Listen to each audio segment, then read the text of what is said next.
ọmọ ìdèdè ló ń péré. Ọ̀rọ̀ rẹ̀ o, ọmọ lọ̀rọ̀ ló ń sọ̀rọ̀ o. Adùn rẹ̀ ọmọ ìdèdè ló ń péré. Yàrá mi ti kọ́. Ọ̀rọ̀ rẹ̀ ọmọ lọ̀rọ̀ ló ń sọ̀rọ̀ o. Adùn rẹ̀ ọmọ ìdèdè ló ń péré. Ọ̀rọ̀ rẹ̀ ọmọ lọ̀rọ̀ ṣé mi ló sọ̀rọ̀. Ògo sì dé ẹlẹ́rù wọ̀nyí o. Yàrá ògo sì dé ẹlẹ́rù wọ̀nyí o. Adùn rẹ̀ ọmọ ìdèdè ló ń péré péré. Ọ̀rọ̀ rẹ̀ ọmọ lọ̀rọ̀ ṣé mi ló sọ̀rọ̀. Emmanuel sọ sí David Ayọ̀ mi Adébúlé Pamela Sarah. Ọ̀sọ́yọ̀ làwà ẹwà tó mi ẹ̀ ń sọ̀ṣẹ́ o. Kí láyọ̀ Pamela fẹ́ Pleasant Glow Ayọ̀nà Adébúlé.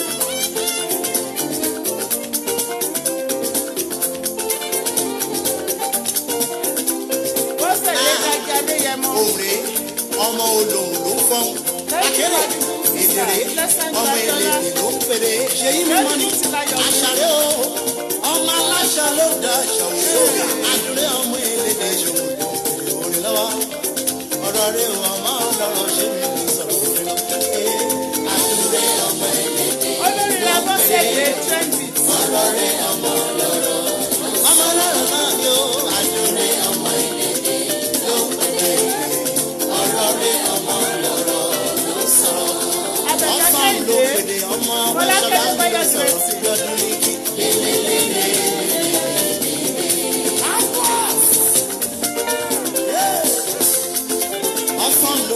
Adéjúbọ̀ ṣàfọ̀.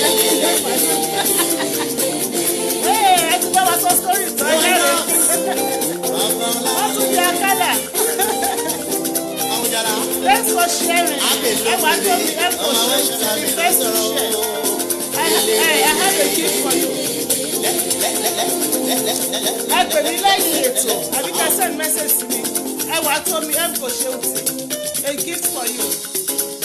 Princess Ade ẹ káàbọ̀ sórí ètò. Títí lọ́dá fọláfọlá náà.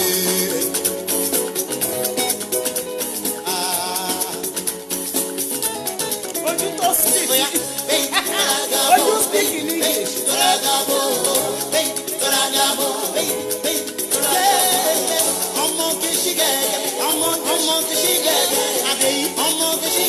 Ìjẹ́ àtàdéròǹkẹ́ bá dérò.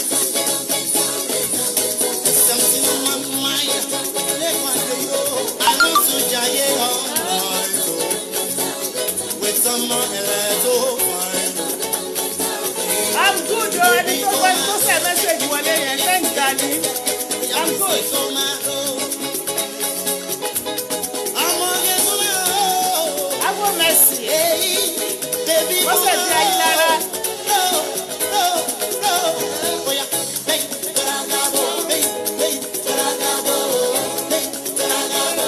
Thanks for sharing ma. Mo tún yá kálá. God bless you ma.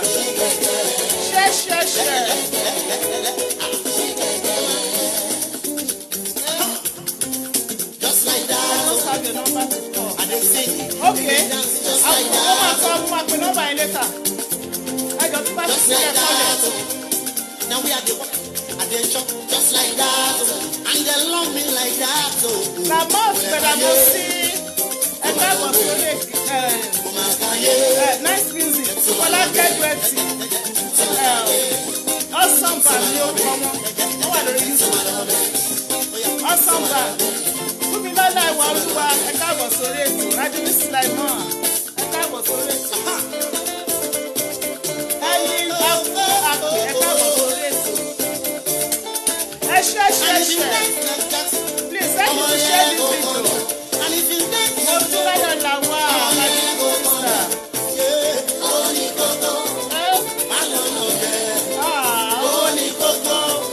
Má lọ sùn ẹgbẹ́.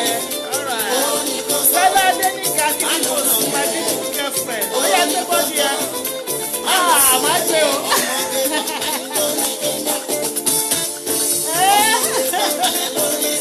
Olúkẹ́mi Òdìgbò ẹ káàbọ̀ sórí ètò.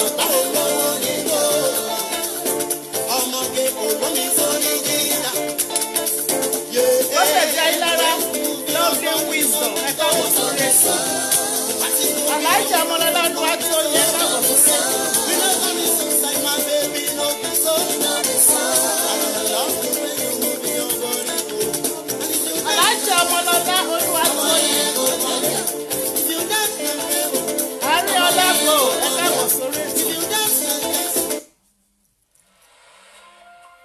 ẹ má béèrè kọ̀ọ̀kan ló wọlé.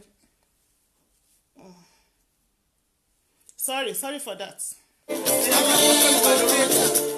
Princess Ade answer tó wà point bẹ́ẹ̀ ni o tẹ́lifù ìyá mi máa wá ní kórì wọlé o àwọn èèyàn rèé bẹ́ẹ̀ ni o ẹ ṣe òkàrẹ́ àwọn tí màǹchí nìyẹn àwọn ìyá onímọ̀ọ́mọ́ eléwé nílùú màǹchí. àwọn mọ́mọ́ ẹlẹ́ni méje ní tiwọn o wọ́n dìlíbà dé anywhere wọ́n dìlíbà lọ Nàìjíríà gan pàápàá. Simoni Johnson ẹ ṣe kẹgbẹ mọ́mọ́ yìí o tẹ́lifùsì ló sọ bẹ́ẹ̀.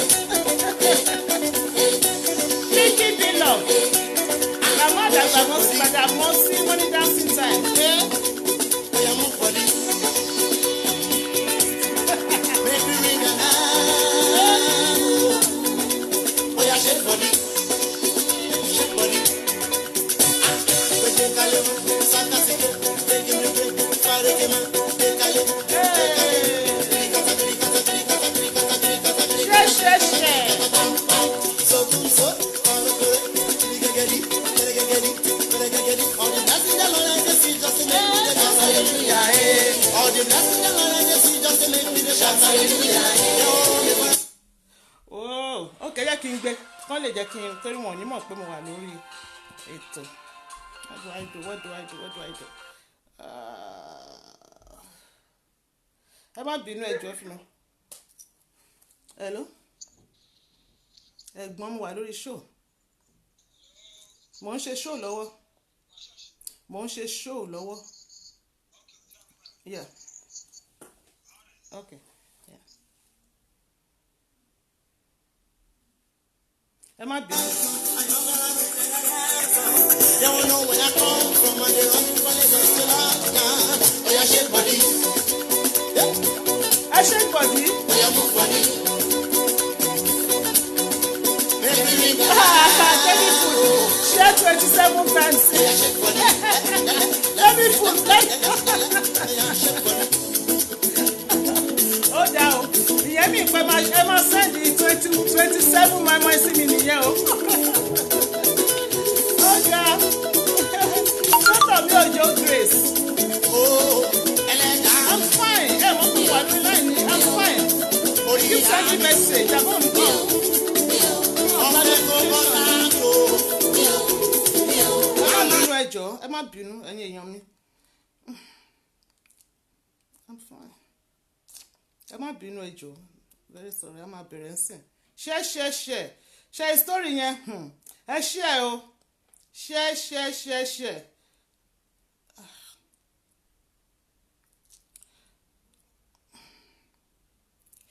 Àbí?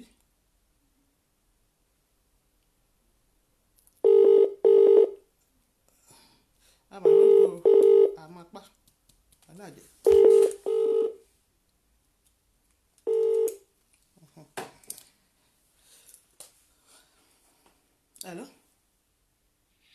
Hello?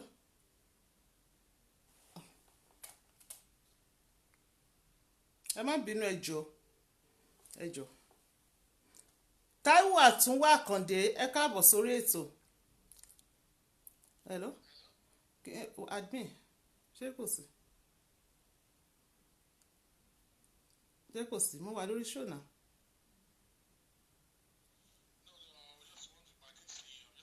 You didn't see me?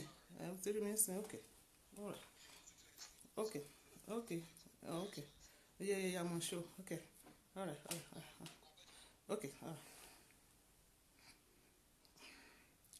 Ẹ má bínú. Láì pẹ́ àwọn àbíyàn tètè mọ̀ pé mo wà lọ́wọ́ orí. Ẹ má bínú. Wọ́n tó bá rí program ṣe. Oh my God. Hello? Mo wà lórí show. Mo wà pa. Mo wà lórí show.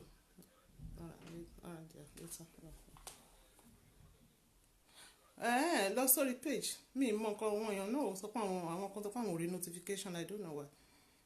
Lọ sórí page mi.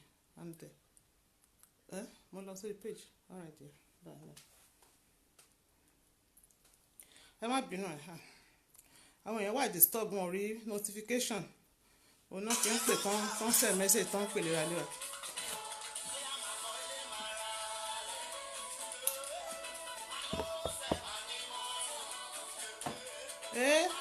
Bluetooth mode.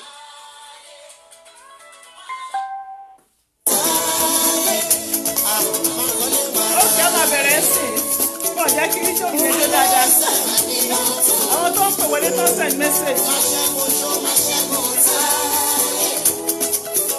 Olúṣọlá Kristiana ẹgbẹ́bọ̀ sórí ètò Àjíà Aisha Ìdòtí Ahmed Kọ́láwọlé Musa Prince Fọláṣadé Àjíà Àdùnní Èkúrú Dọ́là for sure saving food wọ́n ní ìwọ tó bá rí program share 27 times you will be blessed tomorrow.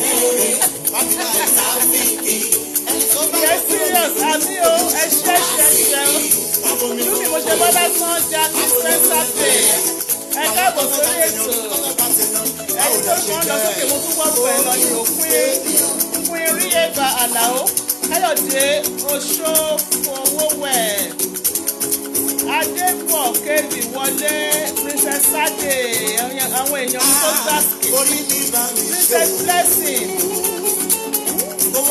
okay Roberto Zingo Miriam Ajala Mercy Godchild Alájà Tìlọ́pọ̀ Ṣúgà Felicia Gòkè Olùkẹ́ Karim ẹ ṣe àtẹ̀yìn tí ilé ìforúkọ ọ̀rọ̀ àmàgbàdàmọ́ sí àtẹ̀yìn tẹ̀sẹ̀ wọlé àtẹ̀yìn tẹ̀sẹ̀ wọlé sí iwájú ẹ̀rẹ́ ṣe gbọ́dọ̀ tí olúwa ṣe yìí Àlàbí ọmọ lọ́lọ́ akáàbọ̀ sórí ètò Lucy Wisequez àǹtí Ayọ̀ ẹ má bínú àti ẹ̀ má bẹ̀rẹ̀ sí òní náà tó. Auntie Ayo, how are you? You look good, girlfriend. Please call me when you finish. Sure. Ìgbà tó pè mí lẹ́ẹ̀kan mo ti fẹ́ bẹ̀rẹ̀. Mo ti rán lè díẹ̀ sómi lè gbé. Má bínú girlfriend, má bínú jọ. Tọ́ ẹ̀yin èèyàn mi, ẹ̀yin tèmi gangan ẹ káàbọ̀ sórí ètò. Orí ètò straight to the point òun lẹ wà yìí. Bámilọ Lawrence Owófadéjù ẹ káàbọ̀ sórí ètò. Have a good one. Thank you. Tẹ́ bá ṣe ń wọlé sórí ètò abẹ́ ń wò wá for the first time orí ètò straight to the point láwa yìí lórí ètò yìí a máa ń kọ́ra wa lẹ́kọ̀ọ́ a máa ń gbára wa níyànjú a máa ń dára wa nímọ̀ràn a dẹ̀ máa ń fọgbọ́n ọlọ́gbọ́n ṣọgbọ́n true life stories òun la máa ń wá sórí ètò yìí ẹni tó bá ní nǹkan kan àbí nǹkan méjì bí Yorùbá ṣe máa ń sọ tó ń là one or two things tí ó ń là kọjá tó dẹ̀ fẹ́ ìmọ̀ràn tó fẹ́ ìyànjú wọ́n á gbé story wọn wá fún Aunty Ayọ̀ straight to the point tiwa ni pé láti kà á sẹ́yìn olólùfẹ́ létí kẹ̀dẹ̀ bá wa dá sí kẹ́ pè wọlé kẹ́ comment kẹ́ gbà wọ́n níyànjú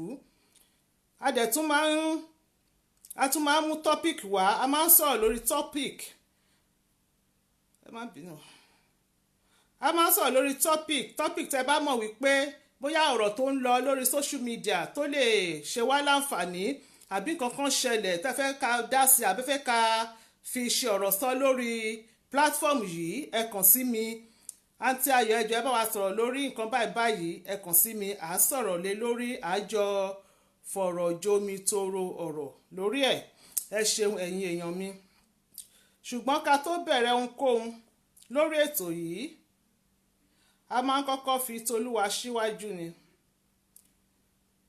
ọba àwọn ọba ọlọ́run àwọn ọlọ́run ọ̀rọ̀ ńlá tó ń tan náà ọ̀run àwọn ló ti ṣọ́ wa lọ láti last week Thursday tán tún ṣọ́ wa padà sórí ètò yìí a tún wọlé afayọ̀ wọlé afijó wọlé afẹ̀rín wọlé afọ̀yàyà wọlé pẹ̀lú àwọn kan ló ti lọ tán padà dé mọ́ àwọn kan ti lọ sínú àjò wọn ò bọ̀ àwọn kan sùn wọn ò jí ẹ rí wípé ọ̀rọ̀ wa ó tọ́pẹ́ ó jọpẹ́ lọ nítorí ọlọ́run ò ṣe tiwa bẹ́ẹ̀ so ní ìkóríta mẹ́ta tadé yìí ẹ̀yin náà ti mọ nǹkan tó kàn gbogbo ẹni tó bá ti mọ oríkì ọlọ́run ẹ máa bá wa kì í sókè a ní gbà yín lákòókò lẹ́yìn a máa lọ straight to the point a máa sojú abẹ níkò kíákíá. Ẹ máa bá wa kì í sókè, ẹ máa bá wa kì í ọba mi tó lọ kọrin kése ni àkìkìtàn ní aládé wúrà, ọlọ́wọ́ gbọgbọrọ tó ń yọmọ lẹ́kùn ẹ̀ṣẹ̀. Tẹ́mi food a fẹ́ gbàdúrà o, wọ́n ní kẹ́ ẹ díjú fún àdúrà. Tẹ́mi food ní ẹ díjú fún àdúrà. Ọba àwọn ọba, ọlọ́run àwọn ọlọ́run, kábíyèsí, ọlọ́run òdodo, ọlọ́run ìyè, ọlọ́run ìyanu, gbẹngbẹlẹ́kú tó ń dá níbi tó wù ú, ẹkùn ọkọ̀ Fáráò, ẹ̀rù jẹ̀jẹ̀ létí òkun pupa, unchangeable changer, alpha and omega, ìbẹ̀rẹ̀ ohun òpin, abiyamọ agbọ̀já gbọ̀rọ̀gbọ̀rọ̀, elétí ń gbáròyé, ọba àwọn ọba, ọlọ́run àwọn ọlọ́run, Allah, wọ́n ní Allah Adéọlá Amọ́dé ní Allah, àwọn olóyìnbó wọ́n ní mighty God, merciful God, olúwa àwọn olúwa, ọba tó mọye orùpẹ̀ ilẹ̀, ọba tó mọye irun orí ẹ̀dá, ohun ẹni tó fa igi kédárì ya, ẹlẹ́rù nìyìn, atóbájayé, ògbéni níjà kẹ́rù obo níjà, kábíyèsí aládé wúrà, ọba tó lọ kọrin kése. A dúpẹ́ lọ́wọ́ yín, ìbà yín bàbá, a yìn yín lógo nítorí ẹ̀yin lẹ ṣọ́ wa lọ láti last week Thursday. Ọba àwọn ọba, ẹ ṣọ́ wa lọ láti last week Thursday. Àpáta ńlá tó sọ ilé ayé ró, yáàlà, àwọn àti Fúnkẹ́ Karim wọ́n ní yáàlà, ọba lánàá lénìí, ọba títí ayé àìnípẹ̀kun, olúwa àwọn olúwa. Ẹ ṣeun bàbá, ẹkùn ọkọ̀ Fáráò, a dúpẹ́ lọ́wọ́ yín o, ẹ ṣeun o. Àmọ́ pẹ́ wá lónìí, bàbá ẹ tẹ́wọ́ gbọ́ pẹ́ wá. Amúyìnwá lénìí, ọba mi, ọba mímọ́, ẹ tẹ́wọ́ kẹ́ gba yín wá, nítorí pé ẹ ṣọ́ wa lọ, ẹ tún ṣọ́ wa padà. Ẹ lẹ̀ ń ṣe alátìlẹyìn fún wa, ẹ jẹ́ Alpha àti Omega fún wa. Ibi tí ọ̀tá fojú sí, ẹ jẹ́ kọ́nà ò gbabẹ̀ lọ. Ẹ ń bá wa ba ìmọ̀ àwọn ẹni ibi jẹ́. Olúwa, ọba mi tó ń tú wọn ká níbi tó ń gbé ń dáná irọ́. Olúwa ẹ ṣeun, a dúpẹ́ lọ́wọ́ yín. Olúwa, gbogbo ohun tá máa ṣe lórí ètò ilé ni ó jọ̀wọ́ yín o. Ìgbà tá bá fi lé yín lọ́wọ́ kì í fọ́, bẹ́ẹ̀ ni àwo tí a fi lé yín lọ́wọ́ kì í fàya. Olúwa, ẹ gba gbogbo ògo, ẹ gba gbogbo ìyìn, ẹ gba gbogbo ọlá o. Eléyìí tá a máa sọ tá ò ní sọ míì mọ́, ẹ má jẹ́ ká sọ o. Ẹni tá a máa ṣẹ̀ tí ò ní dáríjì wá, ẹ má jẹ́ ká ṣẹ̀ Ọlọ́run. Ẹ̀yin la ó máa sìn, ẹ̀yin la ó máa gbéga. Jésù Olúwa wa, àmín àmín ní orúkọ Jésù. Ẹ ṣeun ẹ̀yin èèyàn mi. Lord of Lords, King of Glory, Almighty Jehovah, the mighty warrior, kábíyèsí elédùmarè, Hájíà Aisha Ìdòwú, ẹ ṣeun gan ni. Abímbọ́lá Ayọ̀dèjì Gbìngbìnìkìn, awúwo má ṣe é gbé òṣèdíà, my beautiful blood sister. Miriam Àjàlá, wọ́n ní Alpha àti Omega, thank you. Kofo Bashua, ẹ ṣeun gan ni. Princess Blessing, ẹ ṣeun. Olúfúnkẹ́ Karim, Bọ́sẹ̀dé Ayílára, ẹ ṣeun. Tọ́, ní ibi tá a dé yìí sìn yìí, gbogbo yín láti mọ nǹkan, gbogbo yín lẹ ti mọ nǹkan tí ó kàn. Lórí ètò yìí, àwa ní national anthem. Tábàdẹ̀ tí fẹ́ kọ national anthem wa, a máa ń dúró ni. A máa dúró, a ò ní mira. Àǹtí Ayọ̀ nìkan ló lè mira. Àǹtí Ayọ̀ nìkan ló lè jó. Ẹ̀yin tó kù, ẹ dúró, ẹ má mira o, mò ń wò yín o. Ẹ má ní mi rí yín, mò ń wò yín o. Stella Adéníkà Akíníbòsùn, my beautiful girlfriend, thank you. Ó yá, ẹ má mira o. Ẹ̀yin tèmi báwo ni o ṣe wà? Àwa. Ẹ̀yin tèmi káàkiri àgbáyé ṣe wà? Àwa. Ẹ̀yin tèmi ọwọ́ yín dà, ẹ jẹ́ kí n rọ́wọ́ yín o. Ẹ jẹ́ kí n rọ́wọ́ yín o. Ọwọ́ yín dà, ẹ jẹ́ kí n rọ́wọ́ yín o. Ọwọ́ yín dà lókè, ẹnọwọ́, ẹ jẹ́ ìrọ́wọ́ yín. Bámilọ́ Lawrence Owófadéjù, ẹ jẹ́ kí n rọ́wọ́ yín o, gbogbo yín pátápátá, àwàpá wàkándọ̀. Ọmọ OJ, my beautiful sister. Àwọn ló tún send message yẹn máa gbà wá, wọ́n mọ̀ láwọn ò rí notification. Ẹ kàn máa bọ̀ lórí page. Ẹ máa bọ̀ lórí péèjì. Mo ti rọ́wọ́ yín o, ẹ ṣé o, ẹ ṣeun. Ẹ bá mi share rẹ. Àwọn Ìbàdàn, ṣé mo ti gbà? Àwọn Ìbàdàn á ní ẹ bá wa share rẹ. Ẹ share rẹ o. Ẹ share dákú ẹ̀, ẹ share sọnù, ẹ share rọ́kẹ̀tẹ̀. Ẹ share rọ́kẹ̀tẹ̀, ẹ kàn rí gbọ́ wípé Àtayọ̀ ti tún wà lórí ètò. ta ló ń jó sí national anthem báyìí o tọ́ èmi ni rékàn gbogbo wa pátá ló lóríire Mọ́ráyọ̀ Jésù Dípọ̀ ẹ káàbọ̀ sórí ìtàn àwọn orúkọ kan ti kọjá ẹ má bínú o torí àwọn kan ọmọ Sántì Ayọ̀ ẹ wò ẹ kórúkọ mi mo gbà tí mo wọlé mo kọ́mẹ̀ntì ẹ kórúkọ mi ẹ kórúkọ ẹni tó wà lókè ẹ pé ẹni tó rúkọ ẹ tún wà nísàlẹ̀ tèmi ẹ pé ẹ wá yọ tèmi lẹ̀ mí rí ní o ẹ má bínú ẹ jọ̀ọ́ ẹ má bínú bí mo ṣe ń wo ìwé ìsìn àwọn orúkọ kan ti lọ tí bá gbójú sókè màá rá àwọn orúkọ tó wà lórí kìíní màá pè ẹ má bínú ẹ jọ̀ọ́ gbogbo yín pátápátá ni mo nífẹ̀ẹ́ torí mo mọ̀ pé gbogbo yín náà ni ẹ nífẹ̀ẹ́ mi Yínká ní kí là wà ẹ ṣeun gan Alábí ọmọ ọlọ́ọ̀lọ́ ẹ bá mi post flower yẹn o ẹ bá mi post ẹ kò débí o Fọlákẹ́ Débáyọ̀ Duetta I love you too love you. Gbogbo àwọn tí wọ́n bí nínú oṣù May pátá a kí wọn wípé happy birthday a ò ní pẹ́ a máa lọ sórí a máa fẹ́ lọ straight to the point nísìnyí so máa ṣe àwọn nǹkan tá a ní ṣe advert everything 1 minute ní pápápápápá ká lè bẹ̀rẹ̀ story yẹn torí story yẹn dùn mí ìdẹ̀fẹ́ pẹ́ nídìí ẹ̀. ẹ̀yin tẹ́ ẹ tán bí nínú oṣù May happy birthday ẹ̀mí yẹn á ṣe púpọ̀ lókè pẹ̀ ẹ̀yin tẹ́ gbéyàwó àtẹ̀yin tán gbé níyàwó ẹ̀yin tẹ́ bímọ ẹ̀yin tẹ́ ra ilé ẹ̀yin tẹ́ ra mọ́tò ẹ̀yin tán fún níwèé ìgbélú ẹ̀yin tẹ́ rí visa gbà ẹ̀yin tán fún ní ilé council ẹ̀yin tẹ́ ra mọ́tò tuntun ẹ̀yin tẹ́ ní promotion lẹ́nu iṣẹ́ ẹ̀yin tẹ́ bímọ tẹ́ ṣẹ̀ bímọ tuntun ẹ̀yin tẹ́ ṣẹ̀ róyún ní pátápátá gbogbo ẹni tó ń ṣoríire pátá ẹ̀yin tẹ́ graduate gbogbo yín pátá ni a kí wípé ẹ kú oríire o ohun bí ayọ̀ kò ní tán nínú ayé orí kọ̀ọ̀kan o gbogbo ẹni tó dẹ̀ ń wojú Ọlọ́run fún nǹkan àbí èkejì láṣẹ Èdùmàrè kóṣù yìí tó dé ìparí Ọlọ́run á ṣílẹ̀kùn àánú á ṣí fún yín o á ṣí ìwé ìrántí kàn yín á ṣí kan èmi náà Jésù Olúwa wa àmín.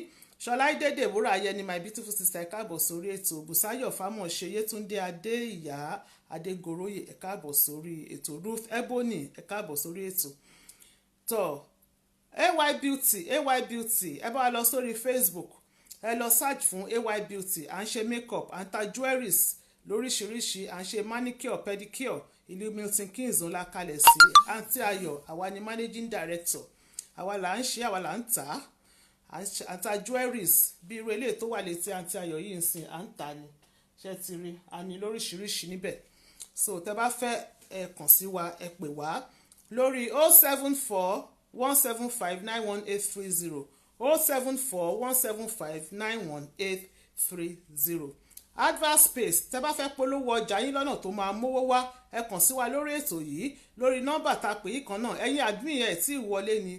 074-175-91830 ó lẹ́ máa pè sí ẹ pè wá àbáyín polówó ọjà yín tíátà wìtì YouTube channel wa straight to the point with Aunty Ayọ̀ tabari videos tẹ́ ì tí wò abẹ́tẹ̀ ṣe ń join wa for the first time àwọn videos ti wà lọ́lọ́kan ìjọ̀kan lóríṣiríṣi tó máa kọ́ yín lọ́gbọ́n àwọn true life stories tó máa kọ́ yín ní ìmọ̀ àti òye tẹ́ tó máa fi entertain ara yín ẹ lọ sórí YouTube ẹ search fún straight to the point with Aunty Ayọ̀ ẹ bá wa wò ó ẹ leave comment yín ẹ subscribe fún channel wa tẹ́ bá ti ń subscribe ẹ máa bá wa share ẹ ṣe ẹ̀yin admin straight to the point ay kò ń ṣe is beauty ay beauty ni ẹ ti ṣìkìní ẹ̀ta I think it's typographical error ay beauty ẹ bá wa tún straight to the point nọ́mbà tẹ́ máa bá wa pè sí la máa pin nísìnyí ay beauty má bínú mo ti on pin yẹn so kí n pin another one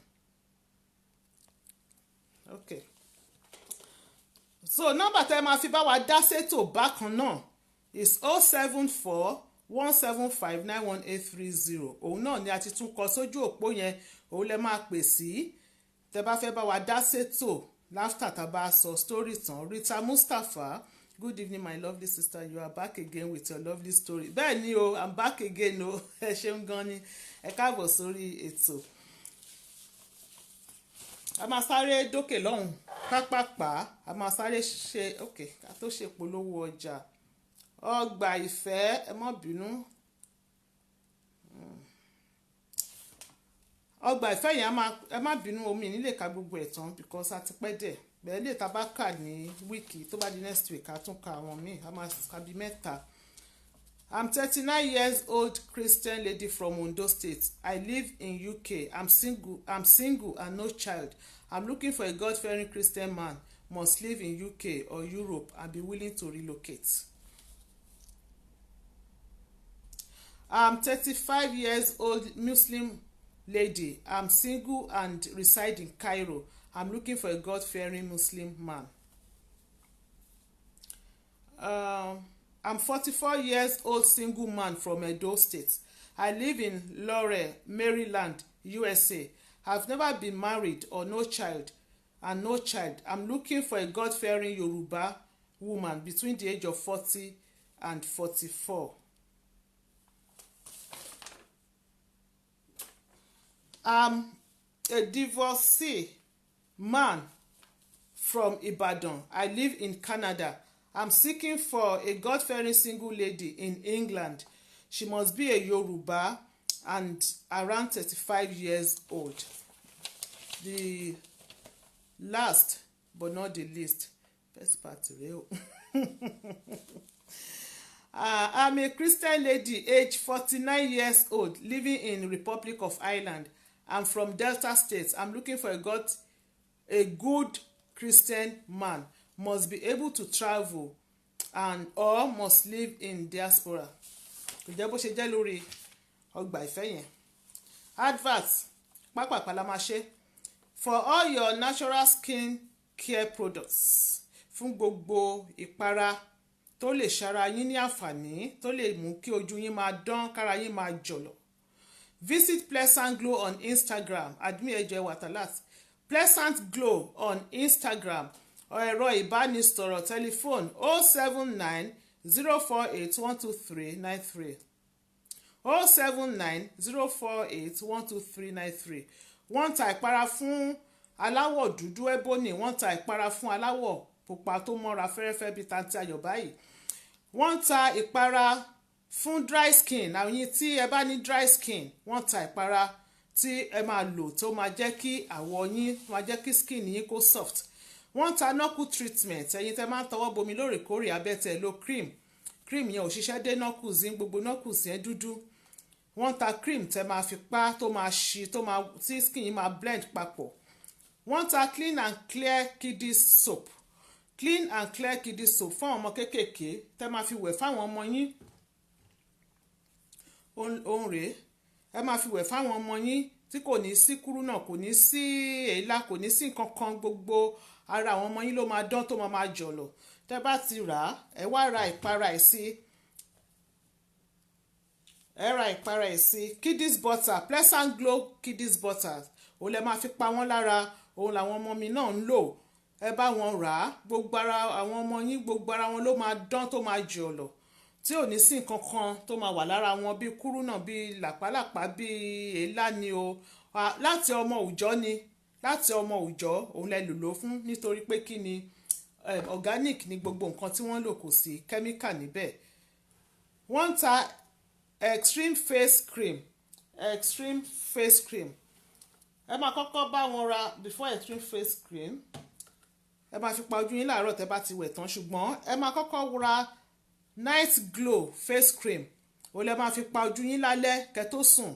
Ẹ máa fọ̀, ẹ máa fi pa ẹ̀rí iṣẹ́ tí rójú àǹtí ayọ̀. Ẹ̀yin náà tẹ́ bá rà ẹ mọ̀ wípé dánwò òun ló bí ìyá ọ̀kẹ́rẹ́. Tẹ́ bá ti fi fọ ojú yín tó bá dàárọ̀ ẹ ṣàn kúrò. Ẹ jẹ́ sáré pin nọ́mbà yẹn kó tó lọ.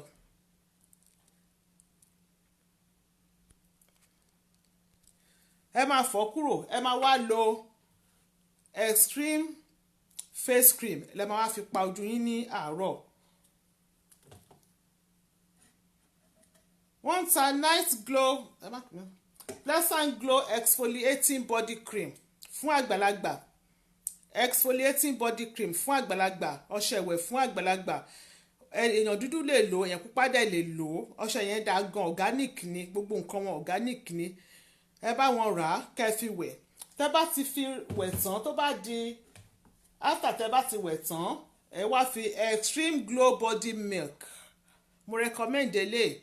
Kò sí tẹ́ bá dúdú ẹ lò, tẹ́ bá pupa ẹ lò, ó máa maintain skin yín ni. skin yín máa glow ní gẹ́gẹ́ bí orúkọ wọn máa glow tó máa jọ̀lọ̀ ni òun láti ayọ̀ náà ń lò. Wọ́n ń ta wig, wọ́n ń ta irun, wọ́n ń ta pọ̀nmọ́ ìjẹ̀bú, wọ́n dẹ̀ tún ń ta ẹja gbígbẹ lọ́lọ́kan òjọ̀kan. Lọ sórí Instagram kẹkàn sí wọn níbẹ̀, ibẹ̀ ní ọ́fíìsì wọn wà, orí Instagram ní ọ́fíìsì wọn wà. Pleasant Glow lẹ máa search fún lórí Instagram. Ẹ̀rọ ìbánisọ̀rọ̀ wọn lẹ́ẹ̀kan sí àti pin ẹ̀ bẹ́ẹ̀ máa tún pè 079 048 123 93. For your engagement service, catering service, hall decoration, wedding cake, birthday cake, alága ìdúró, alága ìjókòó, small chops, contact Count Your Blessing. Ìlú Ondo ni wọ́n kalẹ̀ sí. Tẹ́ bá ń gbé ní ìlú Ondo ní Nàìjíríà àbí lágbègbè kò síbi tán lè travel dé, lọ sí Èkó, Ilé Ifẹ̀ ní Àkúrẹ́ ní anywhere ni wọ́n lè lọ Ìbàdàn. Ẹ kàn sí wọn lórí 070 695 25539 070 695 25539. Ẹ má bínú, nígbà yín lákòókò púpọ̀ mo ṣe ń ṣe pápápá ni. Yínká Melody Maker, musician tó make sense, musician tó mòye ní Yínká Melody o. Ẹ kàn sí wọn, ìlú London ni wọ́n kalẹ̀ sí. Tẹ́ bá ṣe ìgbéyàwó, àbẹ́ ń kó mọ ni, àbẹ́ ń ṣílé ni, ohunkóhun tó wù tí ẹ lè máa ṣe, àwo wọn ni ó ń play lọ́wọ́ yẹn. Ohunkóhun tó wù tẹ́ lè máa ṣe, ẹ kàn sí wọn, kán wá forin, kán wá fi dá yín lára yá, kán wá lùlù sí yín níbàdí. Wọ́n wà lórí Facebook Melody Maker lẹ máa search fún, wọ́n wà lórí YouTube. Ẹ̀rọ ìbánisọ̀rọ̀ wọn 074 705 74407 074 075 74407. Ẹ kàn sí wọn. Tẹ́ bá tún fẹ́ kàn sí wọn ìwẹ̀, ẹ lè kàn sí straight to the point, ẹ lè kàn sí Aunty Ayọ̀. Tẹ́ bá mẹ́sẹ̀gì wa, àbá yín contact wọn, ẹ kàn sí wọn lórí nọ́mbà yẹn. Melody Maker, tested and trusted. Melody Maker, tested and trusted. We have 20 gigabytes unlimited minutes, O2 and Vodafone SIM plan at £18 per month. No credit check required. Contact IV Mobile UK on 0800 275 1975 0800 275 1975. The last advert. Celestial Church of Christ, Everlasting Glory of God, Ogoluwa Kinton Parish, Leicester, cordially invite everyone to their 3rd annual adult harvest, which will take place on Sunday, 16th of June 2019. Venue, Aystone Leisure Centre, 219 Lane, East Leicester, LE2 6LU, LE2 6LU. Time 11 a.m. prompt. Ìjọ mímọ́ Kristi láti ọ̀run wá tán kalẹ̀ sí ìlú Leicester. Wọ́n invite everyone. Wọ́n fi wòye, wọ́n fi àsìkò yìí, wọ́n fi ń pè yín sí 3rd annual adult harvest ìkórè àgbà tán máa ṣe ní Sunday 16th of June 2019 ní ìlú Leicester. Tẹ́ bá fẹ́ gba àdírẹ́sì yẹn lẹ́ẹ̀kan sí ẹ pè Aunty Ayọ̀ á fún yín ní àdírẹ́sì. Ẹ ṣeun gan ni. Tó ẹ fẹ̀yìntì, ẹ gbé jókòó, ẹ po tíì, ẹ gbé ọ̀rọ̀ bọ Coca-Cola yín, ẹ gbé síwájú, ẹ grab your popcorn, ẹ grab popcorn yín, kẹ́ gbádùn ètò náà.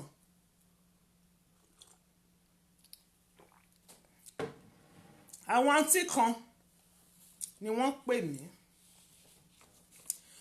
Wọ́n ní Aunty Ayọ̀, mo ní wọ́n láwọn jẹ́ ọmọ ẹ̀rìndínláàádọ́ta 46 years old. Wọ́n ní ọmọ bíbí ìlú Ìbàdàn ni àwọn. Wọ́n láwọn ń gbé ní ìlú Èkó. Wọ́n ní fashion designer ni àwọn rán aṣọ, àwọn ń design aṣọ. wọ́n ní nígbà táwọn wà ní polytechnic ní ìlú Ìbàdàn wọ́n láwọn pàdé arákùnrin kan ọmọ Abẹ́òkúta ni àwọn jọ wà ní ilé ìwé wọ́n ní ṣùgbọ́n ó fi ọdún kan ó fi senior àwọn ní ilé ìwé wọ́n láwọn wá bẹ̀rẹ̀ sí ní date ara àwọn wọ́n láwọn nífẹ̀ẹ́ ara àwọn tó bẹ́ẹ̀ gẹ́ tí kò sí ẹni tí kò mú àwọn papọ̀ gẹ́gẹ́ bí boyfriend and girlfriend ní gbogbo bí ilé ìwé yẹn ṣe tóbi tó wọ́n ní nígbà tí ó yá àwọn bẹ̀rẹ̀ sí ní ṣe àdéhùn wípé táwọn bá ti parí ẹ̀kọ́ àwọn máa fẹ́ ara àwọn kò pẹ́ kò jìnnà wọ́n lárákùnrin yìí parí ẹ̀kọ́ ilé ẹ̀kọ́ yẹn ní 1993 wọ́n ló lọ serve ní Kaduna wọ́n ní nígbà tó lọ àwọn sì wà ní ilé ìwé ṣe mọ̀ wípé wọ́n fi ọdún kan senior àǹtí mo ní Alábí ọmọ lọ́lọ́ wọ́n ní mo ní wọ́n ní àwọn máa ń contact ara àwọn bíi káwọn ó kọ lẹ́tà àbí táwọn bá lọ sílé fún break kí ó pè kó lọ sí Nitel nígbà yẹn kó lọ pè kó pè sí aago ilé wọn ilé àwọn wọ́n ní ó ṣàkótí sí mobile phone nígbà yẹn wọ́n ní lẹ́tà àṣà nígbà táwọn náà jáde táwọn lọ serve àwọn ò gbúrò ẹ̀ mọ́ wọ́n láwọn lọ serve ní Àkúrẹ́ wọ́n láwọn ò gbúrò ẹ̀ àwọn ò contact ara àwọn mọ́ wọ́n ní báwọn ṣe lose contact yẹn wọ́n ní àwọn ti nífẹ̀ẹ́ sí pé kí àwọn máa rán aṣọ tipẹ́tipẹ́ nítorí mọ́mì àwọn tailor ni mọ́mì àwọn wọ́n ní nígbà táwọn parí àgùnbánirọ̀ wọ́n láwọn rí iṣẹ́ sí company kan wọ́n ní nígbà tí àwọn ń ṣe iṣẹ́ lọ àwọn wá pàdé arákùnrin kan àwọn àtàrákùnrin yìí ní April 1996 àwọn pàdé arákùnrin yẹn nígbà tó wọ́n ṣàbẹ̀rẹ̀ sí ní date wọ́n ní nígbà tó di April 1996 wọ́n ní àwọn marry àwọn àtàrákùnrin yìí wọ́n láwọn sì bí ọmọ méjì wọ́n ní ṣùgbọ́n unfortunately wọ́n ní ọkọ àwọn yìí wọ́n ní ó ní car accident ní December 2004 wọ́n ní ó dẹ̀ kú instantly wọ́n ní first born àwọn nígbà yẹn ó jẹ́ ọmọ ọdún 5 wọ́n ní second born àwọn táwọn bí fún kó tó kú wọ́n ló jẹ́ ọmọ ọdún 3 nígbà yẹn wọ́n ní nǹkan ò rọrùn fáwọn nígbà tí ọkọ àwọn kú wọ́n láwọn ò réyàn kankan wọ́n ní ìyá àwọn tó yẹ kó tún ràn àwọn lọ́wọ́ wọ́n lòun náà ti kú ní about 1.5 years after wedding àwọn ni mọ́mí àwọn tó passed on wọ́n ní nígbà táwọn rí pé nǹkan ò dẹrùn fáwọn àti ṣiṣẹ́ ìjọba pẹ̀lú àwọn ọmọ kéékèèké méjì tó wà lọ́wọ́ àwọn ìkókó wọ́n náà wá decide wípé àwọn máa lọ kọ́ iṣẹ́ tailoring yẹn dáadáa torí àwọn ti fojú sí nígbà tí mọ́mí àwọn wà ní ayé táwọn sì wà ní kékeré wọ́n ní sàn wá lọ kọ́ iṣẹ́ tailoring yẹn ìgbà táwọn graduate táwọn gba freedom àwọn wá resign kúrò ní ibi iṣẹ́ àwọn wá dá business táwọn sílẹ̀ wọ́n láwọn wá rent small shop kan ní Dùgbẹ̀ area nílùú Ìbàdàn ẹni tó bá mọ̀ Ìbàdàn dáadáa area Dùgbẹ̀ àwọn gba shop kékeré kan síbẹ̀ àwọn bẹ̀rẹ̀ sí ní rán aṣọ ẹ bá wa share fídíò yìí ẹ jọ̀ọ́ ẹ̀yin tẹ́ ẹ bá ti share fídíò yìí ẹ bá wa gbówọ́lé share button yẹn ẹ bá wa share àǹtí tí mo ní wọ́n jẹ ẹ̀bùn lẹ́ẹ̀kan tí wọ́n kọ́kọ́ bá wa share fídíò yẹn má gbàgbé àti kọ nọ́mbà yẹn àti pin ẹ̀ lẹ́ẹ̀kan ẹ bá wa kọ sílẹ̀ kẹ́ pè wá ní after tá a bá parí ẹ send message tó bá parí ilẹ̀ àti ṣú mo lè pa aago straight ṣùgbọ́n ẹ send message tàbí kí ẹ pè wá lọ́la so wọ́n ní àwọn ṣáà ní ṣọ́ọ̀bù sí Dùgbẹ̀ area wọ́n ní most of customers àwọn oníbàárà àwọn colleagues àwọn táwọn jọ ṣetán nìbàdàn poli ló pọ̀ jù nínú wọn àti àwọn táwọn ti jọ ṣiṣẹ́ ní ìgbà táwọn ṣiṣẹ́ ní company táwọn ríṣẹ́ sí wọ́n náà pọ̀ so business àwọn bẹ̀rẹ̀ sí ní lọ wẹ́rẹ́wẹ́rẹ́ ó bẹ̀rẹ̀ sí ní gbèrú sí wọ́n lọ́lọ́run ṣáà ń gbọ́ àdúrà àwọn everything bẹ̀rẹ̀ sí ní rọrùn owó ń wọlé díẹ̀díẹ̀ àwọn lè rán àwọn ọmọ àwọn lọ sí ilé ìwé. wọ́n ní nígbà tó di 2012 wọ́n láwọn wá pàdé arákùnrin kan wọ́n ló wá láti ìlú òyìnbó. wọ́n ní àwọn wá bẹ̀rẹ̀ sí ní déètì ẹ̀ wọ́n ló sọ fún àwọn wípé òun ti marry rí bẹ̀tẹ̀ òun ti divorce òun àti ìyàwó òun ò jọ ṣe mọ́. wọ́n láwọn fẹ́ràn arákùnrin yìí tó bẹ́ẹ̀ gẹ́. wọ́n ní anytime tó bá ti wá sí nàìjíríà wọ́n lọ́dọ̀ àwọn ló máa dé sí.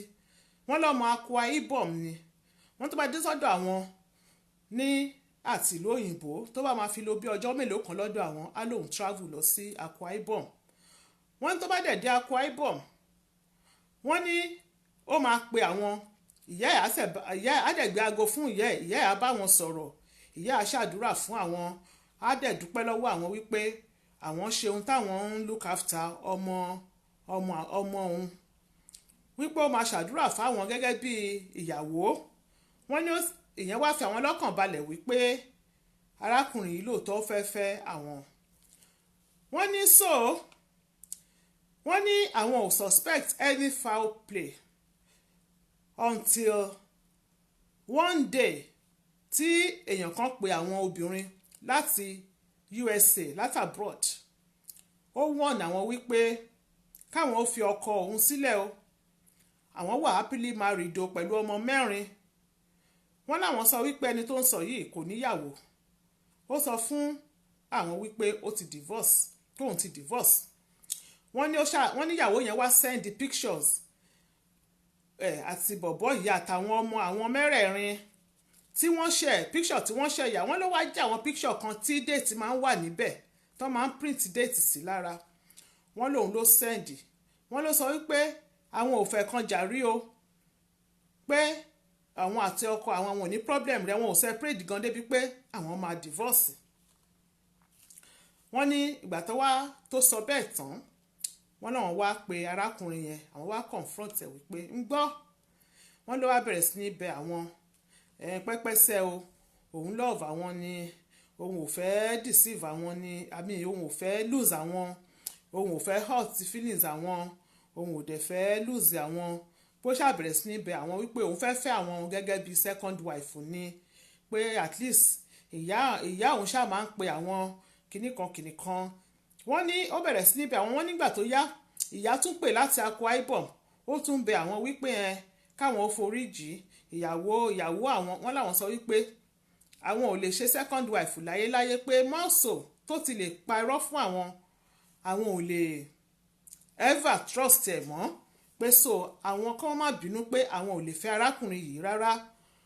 wọ́n láwọn ṣàbẹ̀ ìyá àwọn sì gbé aago sílẹ̀ wọ́n láwọn sì sọ pé arákùnrin yìí wípé kó má pe àwọn mọ́ kó jọ̀ọ́ kó jẹ́ káwọn ó bá life àwọn lọ tó bá jẹ́ wípé àwọn ti lọ lóyún fún káwọn ṣẹ̀ wá gbọ́ wípé ó níyàwó ọmọ 4 pé kí ni ó fẹ́ kó jẹ́ fate àwọn pé àwọn ṣáà blọ́ọ̀kì nọ́mbà ẹ̀ àwọn blọ́ọ̀kì nọ́mbà tó fi ń pe àwọn ò jẹ́ kó contact àwọn mọ́ àwọn wá focus lórí ara àwọn àti iṣẹ́ àwọn àtọ àwọn ọmọ àwọn. wọ́n ní ó wà ní ọjọ́ kan àwọn ń lọ wọ́n ní àwọn ti wá pé ṣọ́ọ̀bù àwọn ti wá gbèrú sí tó jẹ́ pé àwọn ti láwọn ọmọọṣẹ́ tó ń bá wọn ṣiṣẹ́ táwọn ti wá popular tí gbogbo èèyàn ti mọ̀ àwọn ní ìlú Ìbàdàn. wọ́n láwọn kọ́ 4 bedroom flat kan sí area Agodi nìbàdàn.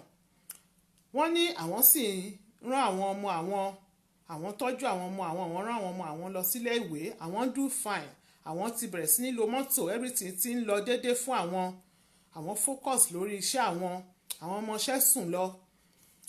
wọ́n ní so ní October last year wọ́n ní àwọn ní challenge ilé epo kan wà ní challenge ó dẹ̀ pé wọn ilé epo tó ń sọ yẹn náà mobile bí nǹkan wọ́n láwọn wà bẹ́ẹ̀ wọ́n láwọn ń ra epo àwọn ń bọ̀ láti shop àwọn wá yà àwọn wá fẹ́ fọ́ ẹ̀lẹ́po àwọn lọ sílé nírọ̀lẹ́. wọ́n ní ọkùnrin kan wá fọwọ́ tap àwọn ní èjìká wọ́n ló wá porúkọ àwọn lágbájá wọ́n ní báwọn ṣe bojú wẹ̀yìn báyìí wọ́n ní ó wá jẹ́ school boyfriend àwọn táwọn lose contact tipẹ́tipẹ́. Wọ́n nínú àwọn dùn láti rí arákùnrin yìí. Wọ́n ní immediately táwọn rí àwọn recognize ẹ̀ straight ní ọ̀dọ̀ ó ti change. Wọ́n ló dress nice, òun náà ń repo wá repo.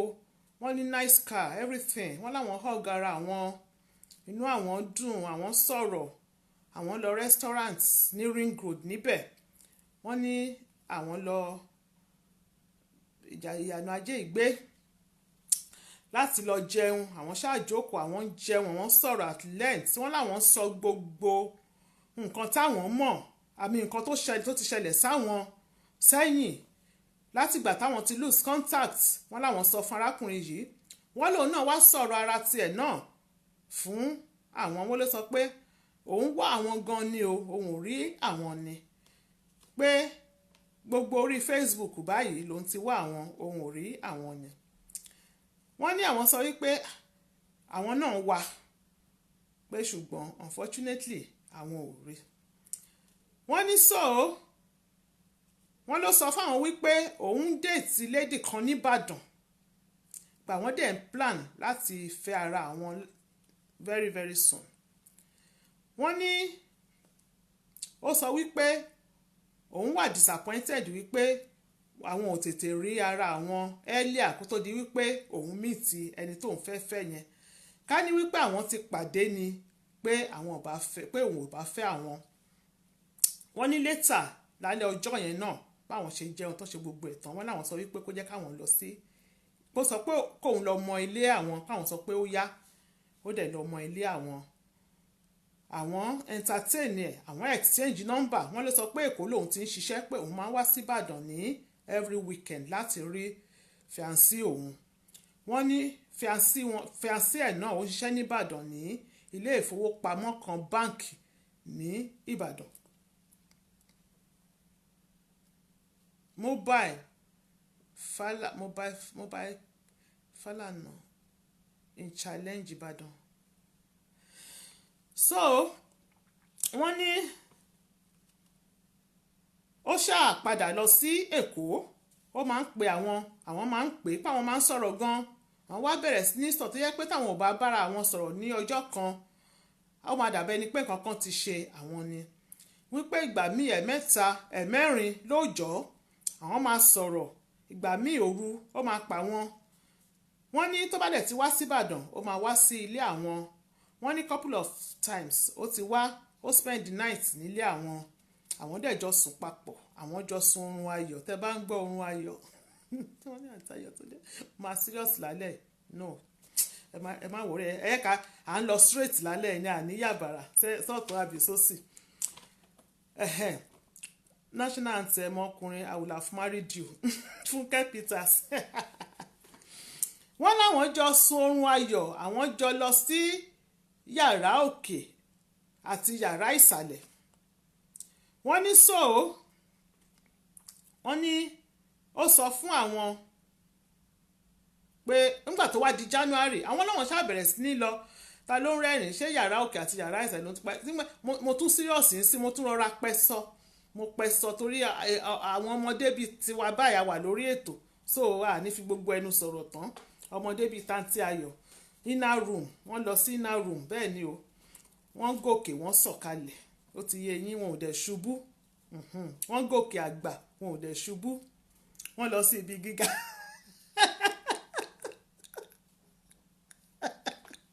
Underage la wà lálẹ́ yìí, end of story. Wọ́n lọ sí ibi gíga, wọ́n mú ara wọn lọ sí ibi gíga. Case closed. Oh God. Wọ́n ní nígbà tó di January ìfẹ́ bẹ̀rẹ̀ nìyẹn, bẹ́ẹ̀ ni o, ló bá tán.